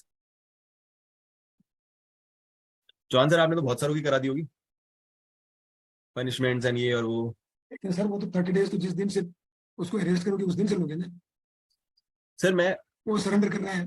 नहीं, मैं अरेस्ट की बात नहीं कर रहा हूँ, मैं जिस दिन जजमेंट होती है, जिस दिन ये प्रोनाउंस किया जाता है कि आपको 1 महीने की सजा मिलेगी, वो सजा किस दिन होगी? मैं कॉग्निजेंस की बात नहीं कर रहा, मैं अरेस्ट की बात नहीं कर रहा, मैं रिमांड की बात नहीं कर रहा, ऑल दोज आर अलग। मैं जजमेंट की बात कर रहा हूँ, जब आपको सेंटेंस किया जाएगा। सेंटेंस किया जाएगा तो सर वो जिस दिन उसका सेंटेंस स्टार्ट हुआ है, प्रोनाउंस किया, उसकी नेक्स्ट शुरू हो जाएगी। अच्छा, नेक्स्ट डे से शुरू हो जाएगा। सो सब लोग एक लाइन से गलत हो। व्हाट विल हैपन इज, जिस दिन आपके ऊपर जजमेंट प्रोनाउंस होती है उसको एक फुल डे माना जाता है। तो जिस दिन आपके ऊपर सजा का प्रोनाउंसमेंट हुआ है उसको हम डे 1 मानेंगे, मतलब 1 जनवरी को हम मान लेंगे कि 1 जनवरी की रात को एक दिन आपका पूरा हो गया जेल में, चाहे आप जेल में 7 बजे लॉन्च किए गए हो या 8 बजे या 9 बजे या व्हेनेवर, ठीक है। एंड जब ये शुरू होगा तो हम ये नहीं देखते कि बीच में 30 दिन आते हैं या 31 दिन आते हैं या 28 दिन आते हैं, नहीं तो पूरी गिनती ही खराब हो जाएगी। हम जब लिमिटेशन के केसेस भी होते हैं या जब दूसरे हम टाइम देते हैं किसी को कि आपके पास 30 दिन का टाइम है, 90 दिन का टाइम है, तब हम जो नंबर इस महीने का होता है, अगर आज का 1 जनवरी है तो अगले महीने का 1 फरवरी माना जाएगा। अगर मैं 3 जनवरी को दे रहा हूं तो मैं नहीं देखूंगा कि ये 31 दिन का महीना है या 30 दिन का महीना है या 28 दिन का महीना है, मैं अगले महीने की 3 देखूंगा बस। So the next month, same number, that's going to be when 1 month ends. ये लिमिटेशन एक्ट में हम लोगों को। तो सर मैंने भी यही कहना है कि जिस दिन प्रोनाउंस हुआ उस दिन को उसको काउंटिंग शुरू हो जाएगी उसी दिन से, यही तो मैं नहीं सर, आपने बोला उसको छोड़ के काउंटिंग शुरू होगी सर। नहीं उसको लेकर तो ना सर। चलो क्लास के बाद सब लोग रिकॉर्डिंग में देखना चौहान सर ने क्या बोला था, अगर सही होगा तो अगली बार हम फिर ग्रुप पे बता देना कि सर ने सही बोला या नहीं। ठीक है सर, ठीक। सही बोला होगा वैसे तो आपने। हाँ लेकिन ये एक तो एक का दिन है तो क्या करोगे वो फरवरी का? हाँ जी सर, नहीं देखेंगे, हम देखेंगे नहीं। अच्छा, आप ये कहना चाहते हो कि अगर मैं 29 जनवरी को एक सजा दे रहा हूँ और 1 महीने की दे रहा हूँ तो 29 तो फरवरी में आया नहीं, हो सकता है ऐसा 29 ना आए, तो जस्ट उसका जो नेक्स्ट दिन होगा वो देखेंगे हम 1 मार्च देखेंगे, फिर आपका 1 मार्च को खत्म हुआ। ये लिमिटेशन एक्ट में सारे रूल्स दे रखे हैं, हर एक चीज के बारे में एक चीज दे रखी है। अगर किसी दिन, अगर इस दिन लिमिटेशन खत्म हो रही है आपकी, मान लो कि 30 तारीख को लिमिटेशन खत्म हो रही है और उस दिन पड़ गया संडे, या उस दिन कोर्ट ही नहीं बैठी, या फिर उस दिन जज जो थे वो 4-5 घंटे बाद आए या हाफ डे के लिए आए, तो आपको टाइम मिलेगा अगले दिन डालने का, तो आपका नेक्स्ट डे पे चला जाएगा। ये सारी चीजें लिमिटेशन एक्ट के सेक्शन में दे रखी है, लिमिटेशन एक्ट 1963। ठीक है जी, anybody any questions? Nandini, you were meaning to ask something. And you said it is from 29th to 29th. Does it include the next month 29th also? I'm sorry, I could not get it. So if it is from 29th to next month 29th, next month 29th also is included. So that day also is included. Yes, that day also you are in the jail. You are behind the bars. Thank you. इस दिन के खत्म होने पे आपकी imprisonment खत्म होगी 1 महीने की, और खत्म होने के लिए 12 रात के 12 बजे। हाँ, 12 बजे निकाल तो देंगे नहीं सर, अगला दिन जब शुरू होगा उस दिन हम मानेंगे कि कोर्ट का दिन शुरू हो गया, आप निकाल लाएंगे फिर आपको, ऐसे होगा। बट ये लिमिटेशन, मैंने तो ये टॉपिक छेड़ दिया, बट ये टॉपिक अच्छा है कई बार। लेकिन सर एक चीज और बता दीजिए, जेल रूल के हिसाब से 30 डेज का भी तो कुछ कम हो जाता है डेज। क्या चीज हो जाती है? जेल रूल है सर, वो जेल रूल ये कहते हैं कि जैसे किसी को 10 ईयर्स की इम्प्रिजनमेंट मिली है तो वो 7.5 साल हो जाएगी अगर वो जेल के अंदर गुड कंडक्ट पे रहता है। नहीं, देखो गुड कंडक्ट अलग चीज है, गुड कंडक्ट पे तो आप उसको 5 साल भी कर दो, कोई टेंशन नहीं है। आपको ऑर्डर चाहिए होगा गवर्नमेंट का, उसके लिए गुड कंडक्ट एक अलग बात है। मगर कई बार लोगों के मन में ये नोशन होता है कि भाई वहां पे तो 12 घंटे का एक दिन होता है, सुबह का जो दिन का टाइम होता है उसे एक दिन माना जाता है, फिर शाम का जो एक टाइम होता है उसे एक दिन माना जाता है, तो एक दिन में 2 दिन हो जाते हैं, तो 10 साल 5 साल में कट जाते हैं। ऐसा कुछ नहीं होता, all that is not applicable. आपके 10 साल अगर लिखे गए हैं तो नॉर्मली जनरली आप 10 साल पूरे काट के आओगे। अगर आपको हमने 1 जन 2023 में जेल में डाला है तो 1 जन 2033 तक आपकी सजा चलेगी। मगर बीच में ऐसा हो सकता है कि गुड कंडक्ट पे या इलनेस की वजह से या कोविड की वजह से या आपके घर में हालात खराब होने की वजह से या कोई गवर्नमेंट की पॉलिसी की वजह से, जैसे 26 जनवरी पे कई सारे लोगों को छोड़ दिया जाता है कि जाओ भाई, राइट। जैसे हमारी सुभाष चंद्र बोस की आर्मी थी, उनको इस दिन पे, हमारे जो रिपब्लिक डे वगैरह मनाने वाले थे, उस दिन पे छोड़ा गया था टू मेक देम फील, उनसे रिक्वेस्ट करी गई थी कि सर इनका कोई दोष है नहीं, इनको छोड़ देना चाहिए, अभी छोड़ देना चाहिए, एक्विट कर देना चाहिए, but the British government, because they wanted us to feel the pain, और the Subhash Chandra army to feel the prisoners treatment, तो उन्होंने बोला कि हम इनको रिहा करेंगे, हम इनको जाने देंगे, इनके ऊपर दया करेंगे, तो उनको 26 जनवरी को ऐसे छोड़ दिया गया। So under that kind of policy अगर आपको छोड़ा जा रहा है वो अलग बात है, वो तो आपको आज पकड़ के कल छोड़ दें, कोई दिक्कत नहीं है, बट नॉर्मली 10 साल माने 10 साल, राइट। हर्ष, जी सर, जी जी। ठीक है, एनीबडी एल्स? सर आप कुछ कह रहे थे? सर जुडिशल 10 ईयर दी, स्टेट ने 8 ईयर कर दी, कर सकती है। सर मेरे को सुनाई नहीं दी आपकी आवाज। मैं कह रहा हूँ कि जुडिशल ने 10 ईयर की सजा दी, हाँ जी, और स्टेट ने उसको गुड कंडक्ट कहिए, कुछ भी कहिए, 7 ईयर्स में भी छोड़ सकते हैं। हाँ जी, कम्यूट कर सकते हैं उसे, और कम्यूट करने के लिए वो आपको सब्जेक्ट लगेगा। जिस आदमी का सेंटेंस आप कम्यूट कर रहे हो, आपको उसकी कंसेंट की जरूरत भी नहीं है, गवर्नमेंट का अपना वो है, ये छोड़ना छोड़ो, नहीं छोड़ना मत छोड़ो। सीआरपीसी में लिखा हुआ है, without the consent of the person who is being released और उस सेंटेंस इज बीइंग कंसीडर्ड, आप उसको कर सकते हो commute, reprieve, whatever you want to do, right. Any other question? Rajesh sir आप कुछ कह रहे थे? नहीं, अच्छा चलो ठीक है। सो ये लिमिटेशन वाला जो है, I am not talked about it exhaustively, तो मतलब do not take my word to be the word, if you have any doubt तो आप एक बार पढ़ भी लेना, कई सारी चीजें उसमें और एडिशनल भी हैं, कई हो सकता है मैंने कहीं ना कहीं कुछ उल्टा सीधा भी बोल दिया, but I am pretty sure कि यही रूल्स होते हैं, ठीक है।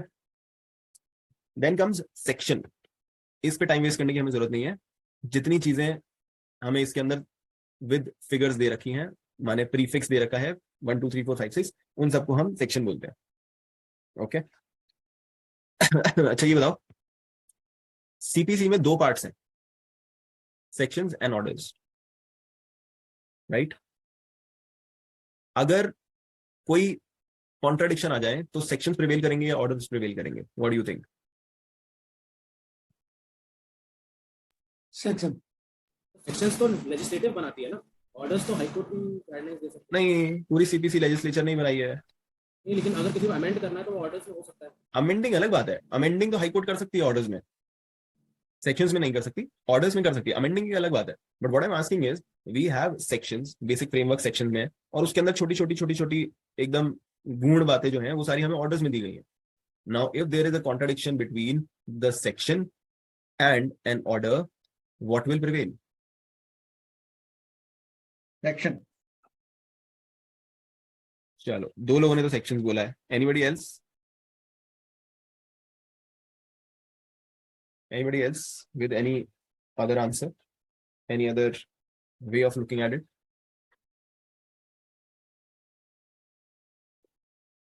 एक आर्ग्यूमेंट तो इसमें ये भी हो सकता है कि सेक्शंस एक जनरल बात करते हैं, एंड ऑर्डर जो है वो उसके अंदर एकदम स्पेशल बात करते हैं, जो अंदर की बात होती है। तो जैसे हम कहते हैं कि स्पेशल लॉ, जो स्पेशल चीज बनाई गई है, it should prevail, then why do we say कि sections will prevail? Anybody with that thought? Anybody who wants to change the orders तो बेसिकली प्रोसीजर बताता है ना सेक्शंस का, क्योंकि सेक्शंस तो बेसिकली सब्सटेंसिव में बताता है। Actually, orders emanate from sections. It is there to fill in the gaps which are there left out by legislature while forming the sections.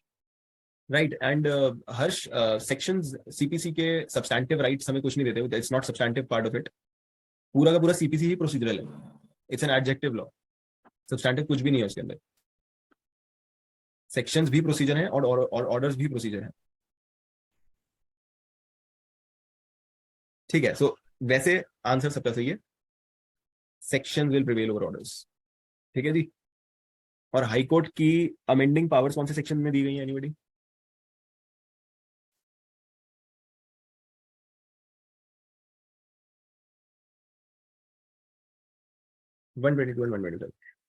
चलो, sorry for digressing, let's go ahead.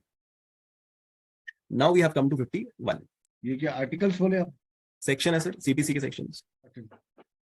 Now we have come to 51, which talks about oath. अब oath तो हम सब लोग ही जानते हैं, I think सब लोगों ने अभी तक तो एक्सपीरियंस कर ही लिया होगा व्हाट इज एन ओथ। मैं गीता पे हाथ रख के कहता हूँ सब सच कहूंगा, सच के सिवा कुछ नहीं कहूंगा, we are on oath. So oath is when we actually invite vengeance of the heavens on us in case we tell a lie. That is what we are accepting कि भाई मुझे सजा दी जाए अगर मैं झूठ बोल रहा हूँ। And with that affirmation मैं कहता हूँ whatever I want to say in my evidence। तो उसका मतलब क्या हो जाता है कि आपने ये कसम खाई है और कसम खा के कुछ कह रहे हो, और अगर ये कसम तोड़ी या हमें पता चला कि आपने तोड़ी और प्रूव हो गया कि आपने तोड़ी, तो हम फिर आपको तोड़ेंगे, आपको सजा दी जाएगी। सो ये जो एफर्मेशन हमने करी, जो हमने कसम खाई है, that is oath. Can I see people on video? So that thing is oath. Okay, तो जैसे हम लोग एविडेंस लिखते हैं तो हम उसके अंदर लिखते हैं ना, अगर हिंदी में बोलूं तो लिखते हैं सशपथ, मैं ये कहता हूं, जो डेपोनेंट है वो सशपथ सब कुछ कहता है, शपथ लेके कहता है। That is the oath we are talking about. So it says it includes a solemn affirmation substituted by law for an oath, and any declaration required or authorized by the law to be made before a public servant or to be used for the purpose of proof, whether in a court of justice or not. Let's look at the elements of oath. मैंने इसके ऊपर वैसे जो पहला lecture किया था IPC पे, हमने ओथ पे ही किया था, जिसमें हमने काफी सारी चीजें देखी थी। सॉरी, ओथ नहीं था, it was on the bail के पेपर्स, उसके अंदर हमने ओथ देखी थी पूरी, what is there in oath. ठीक है, सो अब सबसे पहली चीज हमें जो देखनी है, it's an inclusive definition. inclusive definition, and it does not straight away tell you कि oath क्या होती है और हम oath को define कर रहे हैं। It does not tell you that. It says oath तो oath होती है भाई, but oath includes solemn affirmation substituted by law for an oath. What is meaning of inclusive definition? Sir inclusive का मतलब होता है कि मैं कहना चाहता हूं कि अगर मैं कहता हूं कि suppose this is something I am talking about, this is the subject, मैं कहता हूं ये डब्बे में, दिस डब्बा, द एलिमेंट्स ऑफ दिस डब्बा इंक्लूड ब्लू कलर के स्टोन्स, ब्लैक कलर के स्टोन्स, येलो कलर के स्टोन्स, ऑरेंज कलर के stones. I said this box includes all this colours. इसके अलावा भी और चीजें हैं। There are certain pebbles in this box and those pebbles, certain pebbles, they include this, this, this, this. मैंने exhaustively नहीं बताया, मैंने ये नहीं बोला कि ये लिस्ट है, इसके अंदर सिर्फ यही है। मैंने कहा this includes this, this, this. So this is an inclusive definition. मैंने exhaustive list नहीं दी, मैंने कहा इसमें ये भी आता है, this is an additional thing. उसके अलावा और भी चीजें आती हैं, but ये भी है इसके अंदर। जैसे हम कई बार कई सारी चीजों में लिखते नहीं कि the husband under this settlement deed is ready to pay for the needs of the child, including but not limited to. Needs including but not limited to. So we are making an inclusive clause. So we are including school जाने की fees, uniform की fees, बाकी सारी जो भी उसको याशियां करनी है, उन सब चीजों के पैसे, but not limited to all these things. इसके अलावा भी और चीजें हैं। तो इंक्लूसिव डेफिनेशन कुछ ऐसी चीज होती है जिसमें हम कुछ चीजें, एलिमेंट्स बता देते हैं, सारे एलिमेंट्स नहीं बताते, एग्जॉस्ट नहीं करते लिस्ट में। Got it?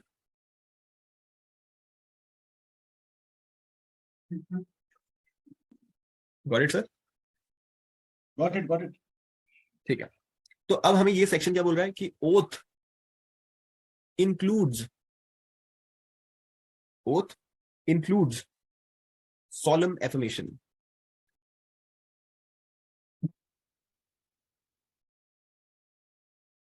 ना ओथ तो ओथ है, लॉ कह रहा है ओथ तो तुम्हें पता ही है क्या होती है, हमें डिफाइन करने की जरूरत ही नहीं है।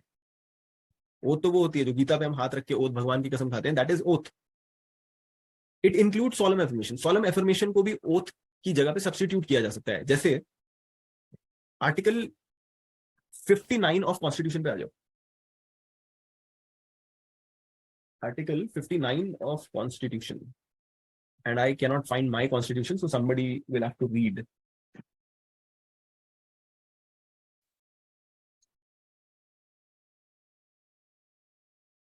Anybody who has Article 59?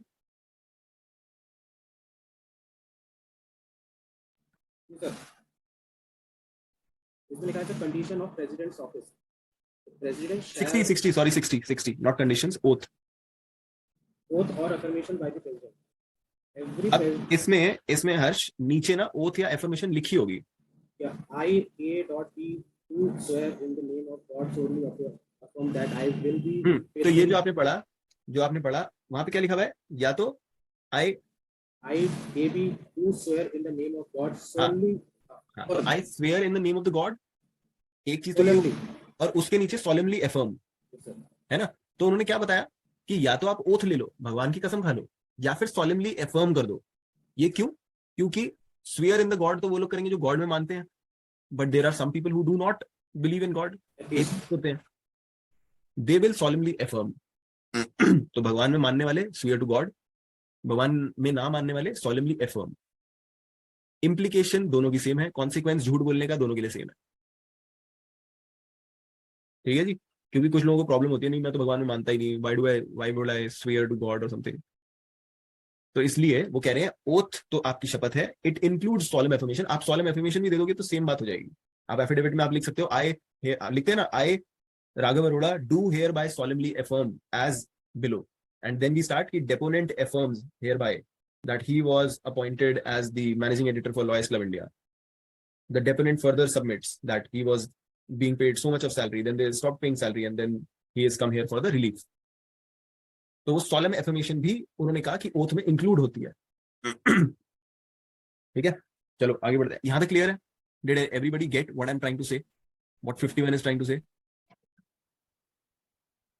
Is it clear? Thumbs ups, yes, no, questions. Okay, I have Nandini's Yes. to answers.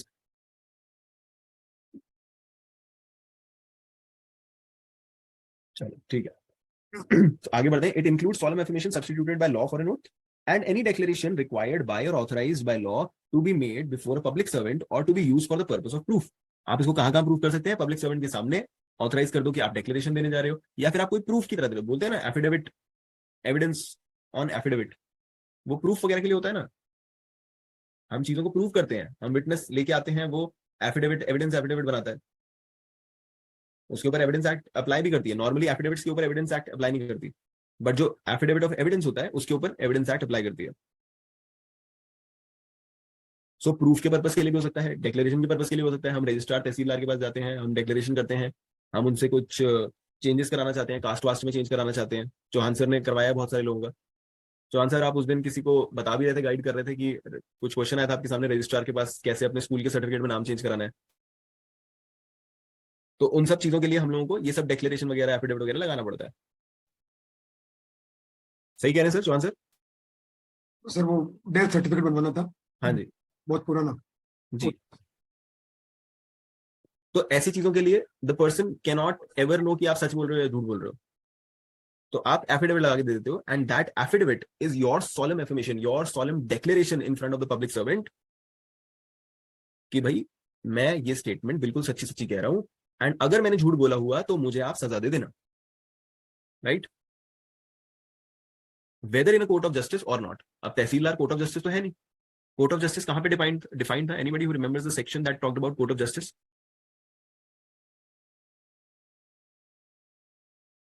IPC में ही था, 20 में.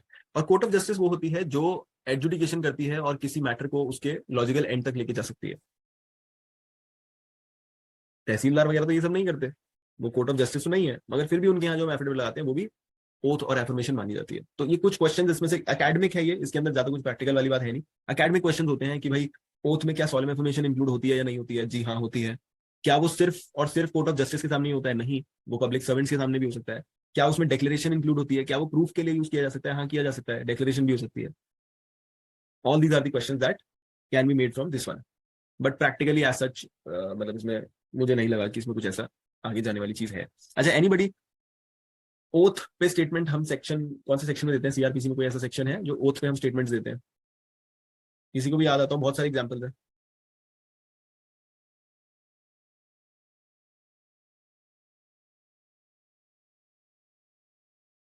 क्या कन्फेशन ऑन ओथ होता है? सर 164 में होता है सर। 164, चलिए सर 164 देख लेते हैं। कन्फेशन की बात कर रहे हैं आप, कन्फेशन ओथ पे होगा या नहीं होगा, और किसका होगा और किसका नहीं होगा, बहुत इंपॉर्टेंट क्वेश्चन है। प्रशांत सर ने बहुत बढ़िया छेड़ा।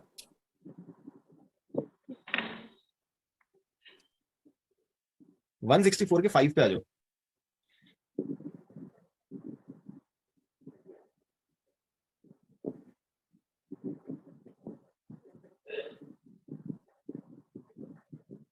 हर्ष, कैन यू रीड?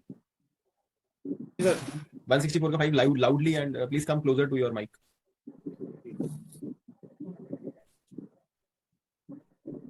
164 का 5 जी, any statement other than a confession, Other than a confession, very very important. Confession में oath नहीं होती. Confession is never on oath. Okay, right? Please go ahead.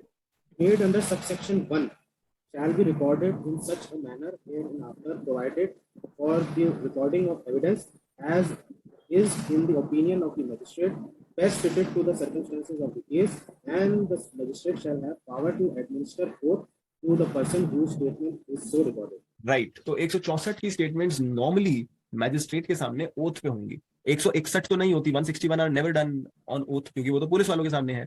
Police वालों के सामने तो हम एविडेंस ही नहीं मानते कुछ, तो वहां ओथ नहीं होती। बट मैजिस्ट्रेट के सामने आप ओथ पे ही बोलोगे। आपको बताना पड़ेगा कि हाँ मैं सच बोल रहा हूँ बिल्कुल, और झूठ बोलने के लिए मुझे आप सजा भी देना। मगर अगर आप कन्फेशन दे रहे हो तो 164 में कन्फेशन में आपको ओथ बिल्कुल नहीं दिलाई जाती, because that is a kind of pressure that is put on you and you should not be compelled to make any statement which is being given in an incriminating manner.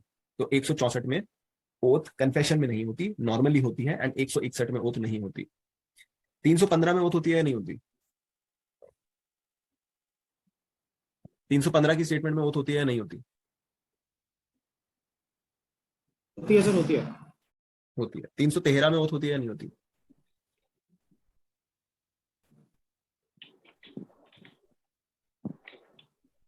तीन सौ तेरह में नहीं होता सर।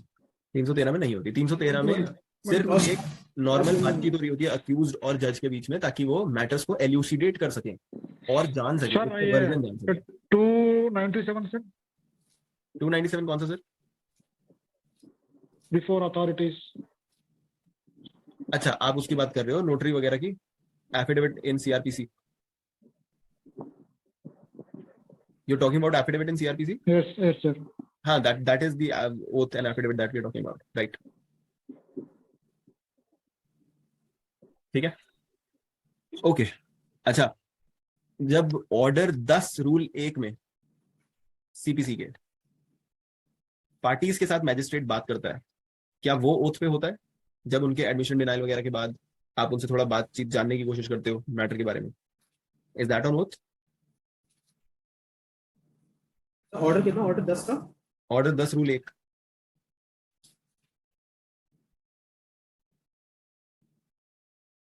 इसमें भी oath नहीं होती। ये नॉर्मल बातचीत है, जैसी हमारी बातचीत 313 में हो रही होती है वैसी बातचीत यहाँ पे हो रही होती है। इनमें कहीं पे भी ओथ नहीं होती, कोई प्रेशर नहीं डाला जाता। Nothing is that kind of environment is not built. ठीक है जी, ये हुई हमारी ओथ की बात। अच्छा, अगर मैं गलत एविडेंस दूं, फॉल्स एविडेंस दूं ऑन ओथ, तो मुझे सजा कौन से सेक्शन में मिलेगी? Which section will be applicable?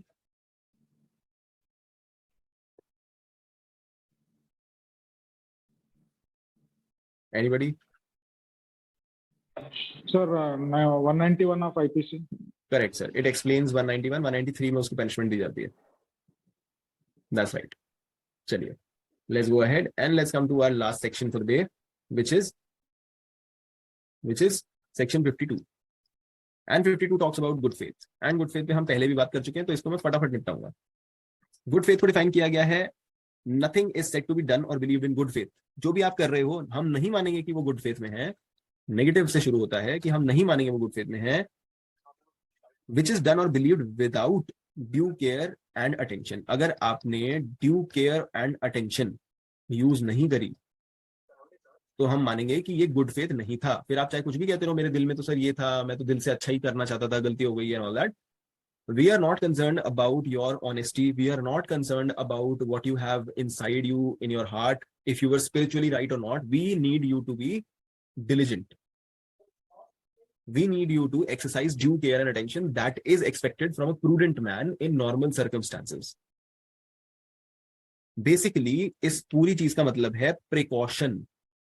अगर एक नॉर्मल आदमी जितना प्रिकॉशन आपने किसी नॉर्मल चीज में नहीं लिया तो माना नहीं जाएगा कि वो गुड फेथ में है. हम यही मान के चलेंगे कि आपने गलती करी, सोच समझ के गलती करी, and there was no element of good faith. Right, ये इसकी बेसिक बात है. Now- ओमिशन और नेग्लिजेंस भी इसका पार्ट बन सकता है. क्या चीज? कोई अगर किसी से ओमिट होता है या किसी कारण से वो नेग्लिजेंस होता है तो वो क्या गुड फेथ का पार्ट बनेगा? Omit and negligence. भाई देखो, अब आपने किसी चीज को ओमिट किया. सपोज आपने अपने बच्चे को खाना नहीं दिया, you have not given food to your baby and the baby dies. This is in itself negligence, right? Normal circumstances में हम ये मान के चलते हैं कि माँ बाप ड्यूटी बाउंड हैं and they have to take good care, they have to be diligent and they have to feed their child lest the child should die. ठीक है जी. मगर अगर माँ बाप कहें कि नहीं सर, गुड फेथ था, हमने डॉक्टर से पूछा था कि इसके पेट में कुछ खराबी हो रही है, हम क्या करें? डॉक्टर ने बोला कि इसको 12 घंटे खाना मत दो, 12 आवर्स खाना मत दो. ये रही सर प्रिस्क्रिप्शन. हम तो सोच रहे थे उसकी जान ना चली जाए. तो फिर ये कंसिडर किया जाएगा कि ये due care and attention in normal case थी या नहीं थी. तब हम देखेंगे कि ये गुड फेथ हो सकता है या नहीं हो सकता. That is how you can talk about negligence and good faith. हो सकता है कि कोर्ट कन्विंस हो जाए कि अच्छा ठीक है, they did it under the belief that it was for the good of the child, so it was in good faith. Okay, is that okay? जी सर. ठीक है. Now इसमें और कुछ खास तो है नहीं. जैसे एक इसमें इलस्ट्रेशन बहुत इंपॉर्टेंट आती है, जो एग्जांपल हमारी आईपीसी में भी दे रखा है प्रिकॉशन के ऊपर. जब हम बात करते हैं ड्यू डिलिजेंस वगैरह की, गुड फेथ की, तो एक एग्जांपल है कि एक आदमी है who's using an axe, ठीक है, and he's cutting a tree. He's cutting a tree and there are some children who are playing very adjacent to the tree here. He does not take care कि इनके ऊपर ये branches जो हैं बच्चों पे ना गिरे, बच्चे इधर उधर इनको भेज दिया जाए. He does not take care of that. बच्चों को हिलने को भी नहीं बोलता, ना यहाँ पे कोई थैला वैला बांधता है या something that can protect people, चद्दर वगैरह बांध के. दूसरा, he is using an axe जिसका उसने ये भी चेक नहीं किया कि इसका जो हेड है वो टाइटली बंधा हुआ है, टाइटली लगा हुआ है या नहीं लगा हुआ है, ये भी चेक नहीं किया. और हुआ ये कि या तो ब्रांच गिर गई बच्चों के ऊपर और बच्चा मर गया, या फिर ये हत्था छूट के बच्चे के लगा और वो मर गया. तो इस केस में क्या ये कह सकता है कि सर मैं तो लकड़ काट रहा था, बच्चे इधर उधर खेल रहे हैं, मैं क्या करूं, मतलब this was I never intended to hurt them. क्या आप इसको गुड फेथ मानोगे?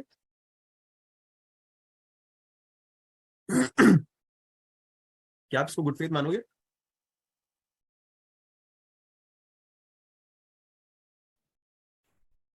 ये डिपेंड करता है कि उसे पता था बच्चे वहाँ पे खेल रहे हैं, उसके काटने से पता था, उसे पता था बच्चे वहीं खेल रहे हैं, वो देख रहा था बच्चे एकदम पास में खेल रहे थे. तो फिर तो स्ट्रिक्ट लायबिलिटी का पार्ट बनेगा. स्ट्रिक्ट लायबिलिटी तो बहुत दूर के कंसेप्ट में चलेगा. Strict liability is about very dangerous elements in your property and all that, poisonous stuff and all that things. और वो एक अलग कॉमर्शियल लेवल पे चीजें हो रही होती हैं, तब आता है वो सब strict and absolute liability. So negligence. हाँ, that is what the fight is between ना. The child of the parent will say कि you were negligent, and because you were negligent and it's a negligent act, you should go to jail for negligence. But this person is saying कि sir मेरा good faith था, I did not want to hurt anybody. तो देखो, we have to remove the blockage in our mind. Blockage क्या है? जब भी हम गुड फेथ सुनते हैं तो ये फेथ जो वर्ड है ना, फेथ, ये हमें कंफ्यूज कर देता है कि भाई गुड फेथ का मतलब है honesty, good at heart. And if that this person was good at heart, he did not want to kill anybody, and in fact these were his own children, या उसके भांजे भतीजे और someone from the family, he would never want to kill them. तो उसका मतलब ये थोड़ी कि वो गुड फेथ है. भाई good faith is how IPC defines it. And IPC says जब आप ड्यू केयर एंड अटेंशन लोगे, हम तब मानेंगे कि आपका गुड फेथ था। आप कितने दिल के अच्छे हो, कितने ऑनेस्ट हो, कितना प्यार था आपके दिल में किसी के लिए, वी आर नॉट कंसर्न। तो अगर इसने यहाँ पे ये हत्ता चेक नहीं किया, आसपास बच्चे थे, बच्चे मर गए, या फिर ये ब्रांचेस उनके ऊपर गिरी, इसने ड्यू केयर एंड अटेंशन नहीं ली बच्चों को दूर भेजने की, या उनके माँ बाप को इधर उधर करने की, या यहाँ पे चद्दर लगाने की, या कुछ भी प्रोटेक्टिव गियर लगाने की, then he will not be considered to be a person acting in good faith. IPC follow नहीं हुई है, that's it. We are not concerned with anything else. Is this understood? Is this clear? Can we bifurcate between honesty and the abstract faith wala concept from the due care and attention concept, the logical concept that IPC is trying to give?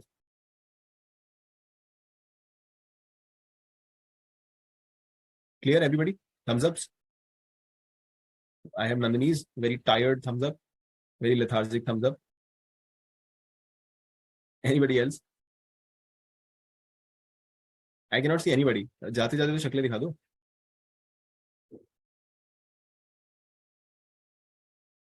Tandon sir भी नींद में जाने वाले हैं जल्दी।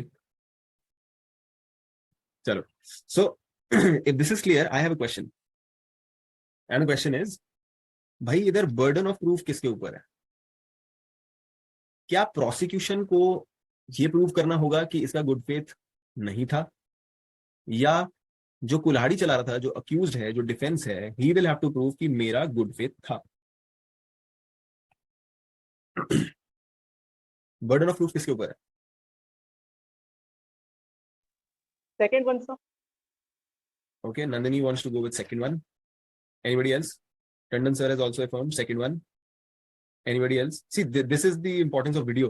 I can quickly see everybody's reaction. फटाफट काम चलता है, नहीं तो मैं पूछता रह जाता हूँ। कोई चैट पे बता रहा है, कोई माइक पे बता रहा है, कोई बता ही नहीं रहा है। चलो, I have two people's answer and both of them are right. Burden of proof जो होगा वो accused पे होगा, because let's take ourselves to 106 of Evidence Act.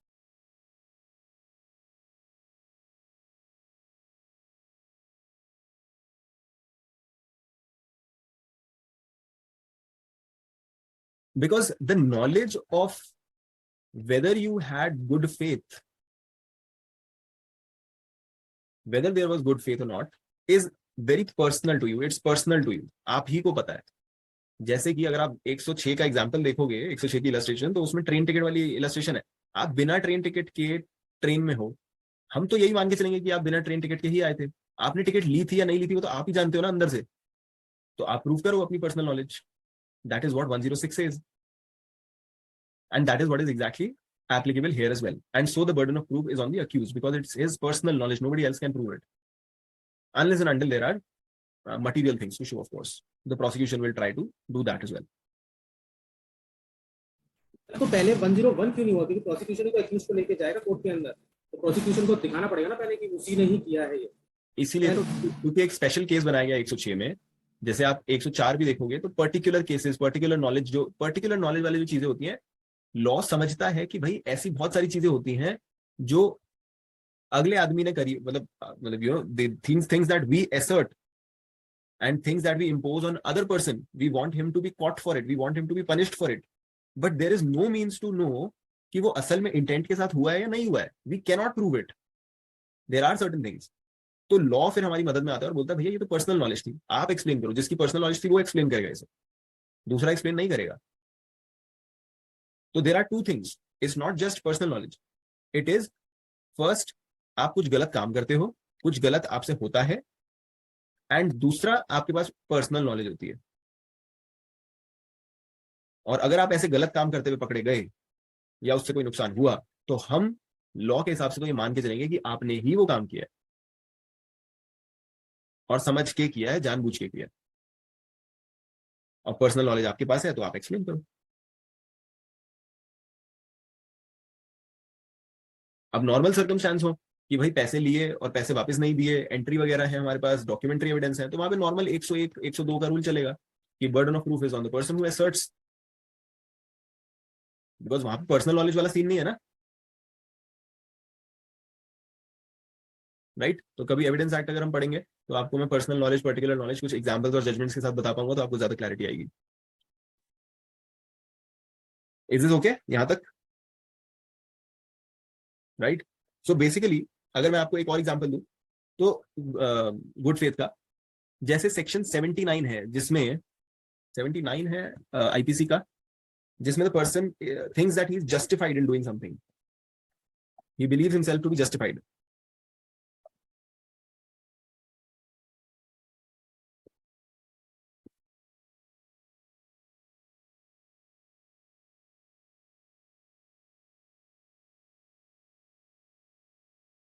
It says nothing is an offense which is done by a person who is justified by law, or who by reason of mistake of fact and not by reason of mistake of law in good faith believes himself to be justified by law in doing it. ये कौन सा section है? 79 of IPC. इसकी illustration है जो आपको बहुत clarity देती है। वो कहती है कि ए ने जेड को देखा, A saw Z committing what appears to be a murder, उसे लगा कि वो मर्डर कमिट कर रहा है। A in the exercise to the best of his judgment exerted in good faith of power which the law gives to all persons apprehending murders in the act. उसने कहा कि यार मेरी तो ड्यूटी बनती है, मेरी तो पावर है। 43 ऑफ सीआरपीसी मुझे कहता है कि मैं प्राइवेट पर्सन होने के बाद भी अगर एक आदमी कॉग्निजेबल ऑफेंस कर रहा है तो मैं उसे पकड़ के पुलिस के पास ले जा सकता हूँ, अरेस्ट कर सकता हूँ। I am justified by law, right? उस चक्कर में वो जेड को पकड़ लेता है और उसको कन्फाइन कर देता है। In order to bring Z before proper authorities, A has committed no offense, though it may turn out that Z was acting in self-defense. अब उसे नहीं पता था कि Z को एक्चुअली कोई मारने वाला है या कोई मार रहा था, इसलिए उसको वो वापस मार रहा था। हमें तो लगा वो मर्डर कर रहा है, फर्स्ट हैंड उसको मार रहा है, तो हमने उसे पकड़ लिया और कन्फाइन कर दिया। अब क्वेश्चन ये आ जाता है कि ये जो हमने बिलीव किया कि भाई I am justified by law, कि मैं इसको पकड़ लूं, ये कोई किसी का नुकसान कर रहा है, किसी को चोट पहुंचा रहा है, किसी को हर्ट कर रहा है, मर्डर कर रहा है, was this action taken in good faith or not? ये कैसे पता लगाएंगे? तो in these set of circumstances the due care and attention would be कि आप इंक्वायरी करो। क्या आपने ध्यान से सोचा, इंक्वायरी करी कि भाई ये आदमी ही मतलब कोई लड़ाई हुई है या नहीं हुई है, या ये फर्स्ट हैंड मार रहा है या सेल्फ डिफेंस में मार रहा है? क्या आपने इस चीज पे ध्यान दिया? अगर आपने ध्यान दिया तो गुड फेथ था, अगर नहीं दिया तो नहीं था। That is what good faith is, due care and attention. आपने अपनी रिस्पॉन्सिबिलिटी, अपनी ड्यूटी करी या नहीं करी। एट द सेम टाइम अगर पुलिस वाले किसी को पकड़ने आते हैं और दो बंदे एक जैसे दिखते हैं, या वो गलती से किसी और को पकड़ लेते हैं, तो बाद में पुलिस वाले कहते हैं सर हम तो गुड फेथ में आए थे और हमें लगा, गुड फेथ में हमें लगा कि यही है वो मुन्ना गुंडा या व्हाटएवर नेम, मन्नू गुंडा, और हमने पकड़ लिया, ये जानते हुए, ये मानते हुए कि यही है वो चोर। अब गुड फेथ में पकड़ा था, हमारे ऊपर ऐसे कन्फाइनमेंट थोड़ी लगा दोगे। तो अब गुड फेथ को कौन प्रूव करेगा? पुलिस वाले प्रूव करेंगे कि हमारा गुड फेथ था। और वो गुड फेथ कैसे दिखाएंगे, ड्यू केयर एंड अटेंशन कैसे दिखाएंगे? कि उन्होंने अपनी रिस्पॉन्सिबिलिटी, अपनी ड्यूटी पूरी करी या नहीं करी, आसपास पूछा या नहीं पूछा कि भाई यही है मन्नू गुंडा या मुन्ना गुंडा या नहीं। अगर पूछा तो गुड फेथ है, और अगर नहीं पूछा तो गुड फेथ नहीं है। This is the concept of good faith. Okay for everybody? Clear? Right? So morality को अलग रखना है, दूर रखना है, ऑनेस्टी वगैरह को दूर रखना है, and we have to keep the logical things in place. क्योंकि जनरल क्लॉजेज एक्ट में अगर आप देखोगे इसकी डेफिनेशन, गुड फेथ की definition, anybody with general clauses act?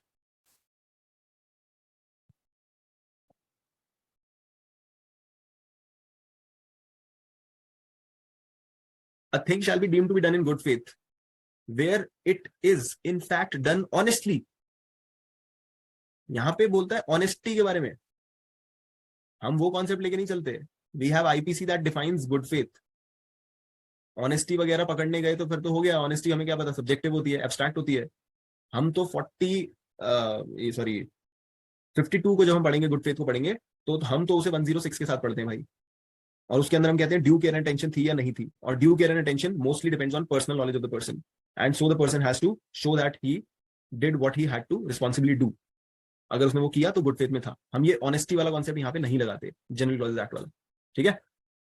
Sir एक बात और बता दीजिए कि इसके अंदर जो डॉक्ट्रिन ऑफ एजेंसी होगी, क्या उसके अंदर अगर कोई एजेंट या उसका प्रिंसिपल एक्शन लेता है तो वो कौन रिस्पॉन्सिबल होगा अगर कुछ गलत काम हो, कोई डैमेजेस हो जाते हैं? नाउ दैट डिपेंड्स कि वो एजेंट क्या काम कर रहा था। अगर वो आपका काम कर रहा था, अपने मास्टर का काम कर रहा था, एम्प्लॉयर का काम कर रहा था, और उस बीच में कुछ हो जाता है ऐसा जो उस बिजनेस के दौरान या उस बिजनेस के प्रॉक्सिमिटी में होता है, तो वो लाइबिलिटी मास्टर के ऊपर भी आएगी। मगर अगर वो कुछ उल्टा काम कर रहा है, भाई मैंने आपको बोला है कि मैंने अपने ड्राइवर को बोला है कि जाके सब्जियां ले आओ मार्केट से, अब सब्जियां लेके गया गाड़ी में, तो हो सकता है किसी की टांग तोड़ा है, नॉर्मल सर्कमस्टेंसेस में ऐसा हो सकता है, ठुक जाए कहीं पे, तो आई विल बी रिस्पॉन्सिबल, मुझे पैसे देने पड़ेंगे, आई will have to pay, I will have to bear the expenses. नहीं तो नॉर्मली अगर हम नहीं लगाएंगे कंस्ट्रक्टिव लाइबिलिटी, अगर हम नहीं लगाएंगे मास्टर रिलेशनशिप वाला लाइबिलिटी, तो फिर हर चीज में बंदा यही बोलेगा कि भाई मेरी जगह तो ये बंदा चला रहा था, जैसे सलमान खान ने बोल दिया, और उसके ऊपर तो कुछ आएगा ही नहीं, nobody will get compensation because driver के पास तो इतने पैसे होंगे नहीं, किसी को भी मरवा दो, है ना। बट अगर मैंने आपको भेजा सब्जियां लेने के लिए और आप सब्जियां लेते हुए छेड़ के आ गए सब्जी लेने वालों को या सब्जी देने वालों को, that is not the business I had sent my driver for. उसके लिए कंस्ट्रक्टिव लाइबिलिटी मेरे तक नहीं आएगी, I will not be liable for that.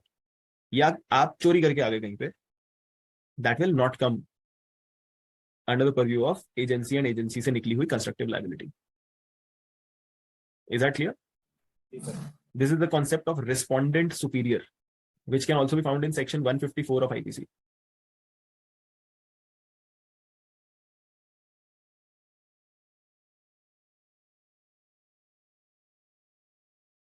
Ryland versus Fletcher, due negligence. Okay. Rishi sir says on accused, Prashant sir on accused. Right answer. Yes, no, yes, no.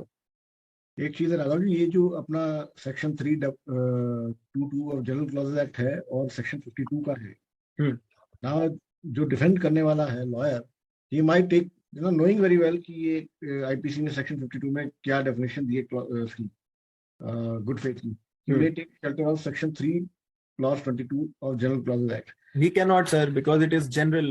मुझे बोलने तो दो, क्वेरी क्या है। यहाँ पे हार्मोनियस कंस्ट्रक्शन ऑफ स्टैट्यूट भी नहीं चलेगा क्योंकि बिल्कुल कॉन्ट्ररी है एक दूसरे का, राइट। चलाने की जरूरत ही नहीं है। नॉर्मली ऐसा होता है जब कंफ्लिक्टिंग वो होता है तो नहीं, you have to keep in mind the concept ना सर, कि जब हमने स्पेशल चीज के लिए आपको स्पेशल डेफिनेशन दे दी, then you don't have to go to the general one. खत्म बात, राइट। चलिए, so if there are no questions, anything, we can wrap the session up and then we can meet next week for the what we have next. All right. एक जो हमने judgement देखी थी पीछे, वो जजमेंट हम try करेंगे CBI वाली, ये देखें, and then we'll go to 52A which is harbouring, और उसके ऊपर भी एक जजमेंट देख लेंगे which will be our next session which is going to be interesting. फिर हम एंटर कर जाएंगे पनिशमेंट्स में, जो बहुत अच्छा मतलब it's quite interesting again. So no questions, no comments. I think we can go. Right. Thank you so much, everybody. Good night. Thank you for listening. Good night, sir. Thank you. Good night, Nandini. Thank you. Sir, thank you, sir. Thank you, Prashant ji.